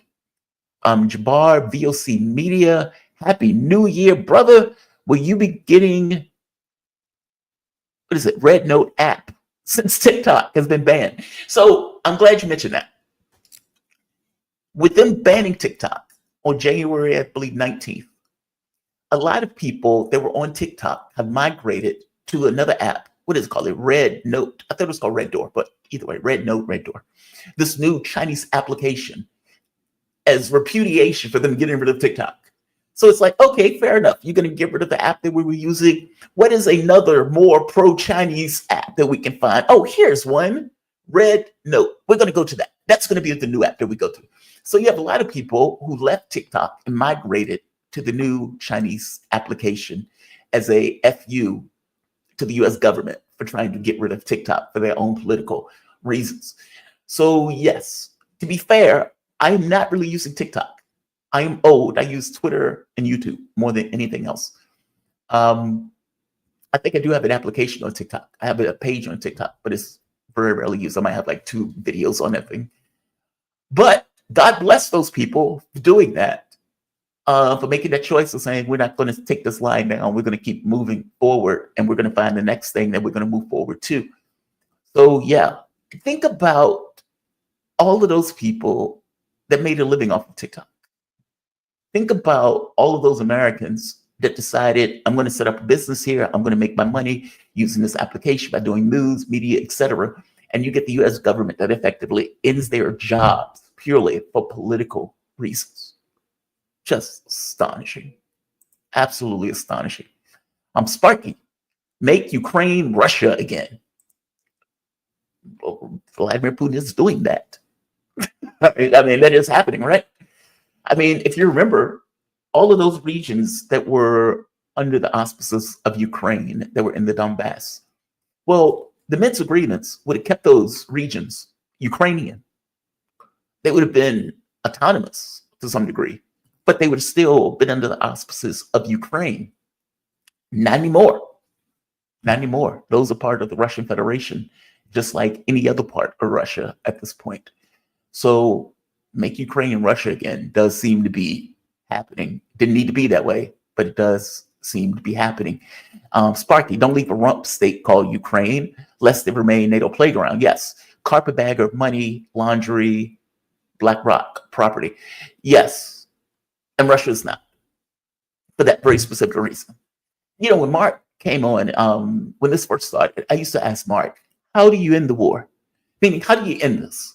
Because the moment that you end it, whatever is left gets filled with weapons and guns and bullets and rockets and artillery, all of those things aimed at what is now part of Russia that used to be part of Ukraine, which means you have to keep going to take that part also. Like, how do you stop the war once the war starts, knowing full well that they're going to militarize whatever is left of Ukraine and that the West is going to use it as this kind of platform to go after and go into Russia? I didn't have an answer for that. Now, Mark's answer was, you have to take it all. That is not something that Putin wants. This was never about a land grab. This was about ensuring that Ukraine is neutral, and for that matter, ensuring that the Donbass region is safe and outside of the range of cannons and bombs and killings. So, but once it starts, how do you stop it? I don't have an answer. A lot of people are saying you have to go to the Polish border. That is going to freak NATO out. But short of an independent, neutral Ukraine, that seems to be what you're going to end up with. I don't know, Sparky. I don't have an answer for it. I don't have a good answer for it, I should say. Does Ansar Allah, I think it's supposed to be Ansar Allah. Oh, go Ansar Allah. Fight the power. Yeah, the Houthis. Yeah, they have been kicking ass. Apparently, they have just had a missile strike at a power station in Israel. Those missiles have gotten far more accurate. They have been very difficult to knock down, if at all. They were apparently going hypersonic speeds when they're landing into Israel, Tel Aviv, and some of the other locations. And you look at what they are doing, and you look at many of the other Gulf states that are supposed to be advocates for Islam, who just stand there with their thumb in their ass as Israel murders Muslims in mass, hundreds of thousands in mass. Yeah, the Houthis is doing God's work, I suppose. Doing God's work. Let's keep going. Russia can hold referendums in a few years in the former Western Ukraine. If they vote to leave Russia, give them a neighboring country, but they'll likely realize they're much better off as Russia. I know, but they're racist. Like, they're so deeply Russophobic that I don't know if Russia wants their hands on that. I mean, as Mark points out, it may be the best of all bad options. Because, as you pointed out, they will remilitarize that area of Ukraine. They're not going to be a neutral state. They're going to be on the border, and they're going to be pissed off. If you take it, it's going to end up being a guerrilla conflict in that region, which I would imagine Russia doesn't want. I don't know a good option for it. If you can make a deal, and in the context of that deal, have a neutral Ukraine, that may be the best option. But then, how do you ensure that the West stays with the deal, considering all the nuclear agreements that we just blew off, or the missile agreements we've blown off, the JCPOA that we blew off, the Minsk agreements that we blew off, the Istanbul agreements that we blew off? Like, meaning when you have a fundamentally dishonest country, how do you negotiate with that country, meaning the US? How do you negotiate with a country that at any moment, on a whim, can blow off any negotiation? And so I don't know how that works. I don't necessarily think they want to take the West. I think that's all sorts of problems. By the same token, if you don't take it, you have all sorts of problems. Hence the original question: how do you end the war? How do you end it? One thing to start. I understand why you started. I think I even agree with the premise on which it was started. But how do you end it is the operative question, and I don't have a good answer for it. I don't have a good answer for it. Sparky, give them to a neighboring country, not make a new neighbor country. Oh, I see what you mean. Like, give them to Lithuania or give it to Poland. But is there a difference? Yeah, I guess there is a difference. Yeah, Sparky, I guess there is a difference. I mean, it's assuming that Poland or Lithuania would take it. They might. They might. And that's assuming they would even want to go. There's that. That also means, though, that Russia has to go to the border of Poland, which, takes time to do that. Like, that's another, I mean, it took, 3 years to get to the point that we're at now? And I get that the Ukrainian military is getting weaker and weaker, and at some point may actually collapse, in which case getting to the Polish border wouldn't necessarily be a problem. But that stuff takes time, and those are more dead people, even on the Russian side. It's not a bad idea, Sparky, but I get the sense that they don't want to take it all, and they don't want to deal with the problems of having to deal with a West that is just completely and rapidly racist towards Russians. All right, guys, I'm going to end it. Sparky, thank you. In fact, thank all of you. Mr. Ripley, shout out to you. Thank you, Daniel Drazinovich. Shout out to you, Sean Brock. Shout out to you, Jabari VOC Media. And Sparky, shout out to you all. Thank you very much. You helped make the show. The show is going to get completely demonetized because of the subject matter. So you are in fact paying for the show, and I thank you for doing so. I'm going to say like, I'm going to say share, I'm going to say subscribe, and I'm going to say all of you have a fantastic day. This is Jamal Thomas Morning Show, episode 77. Signing off. Have a good one.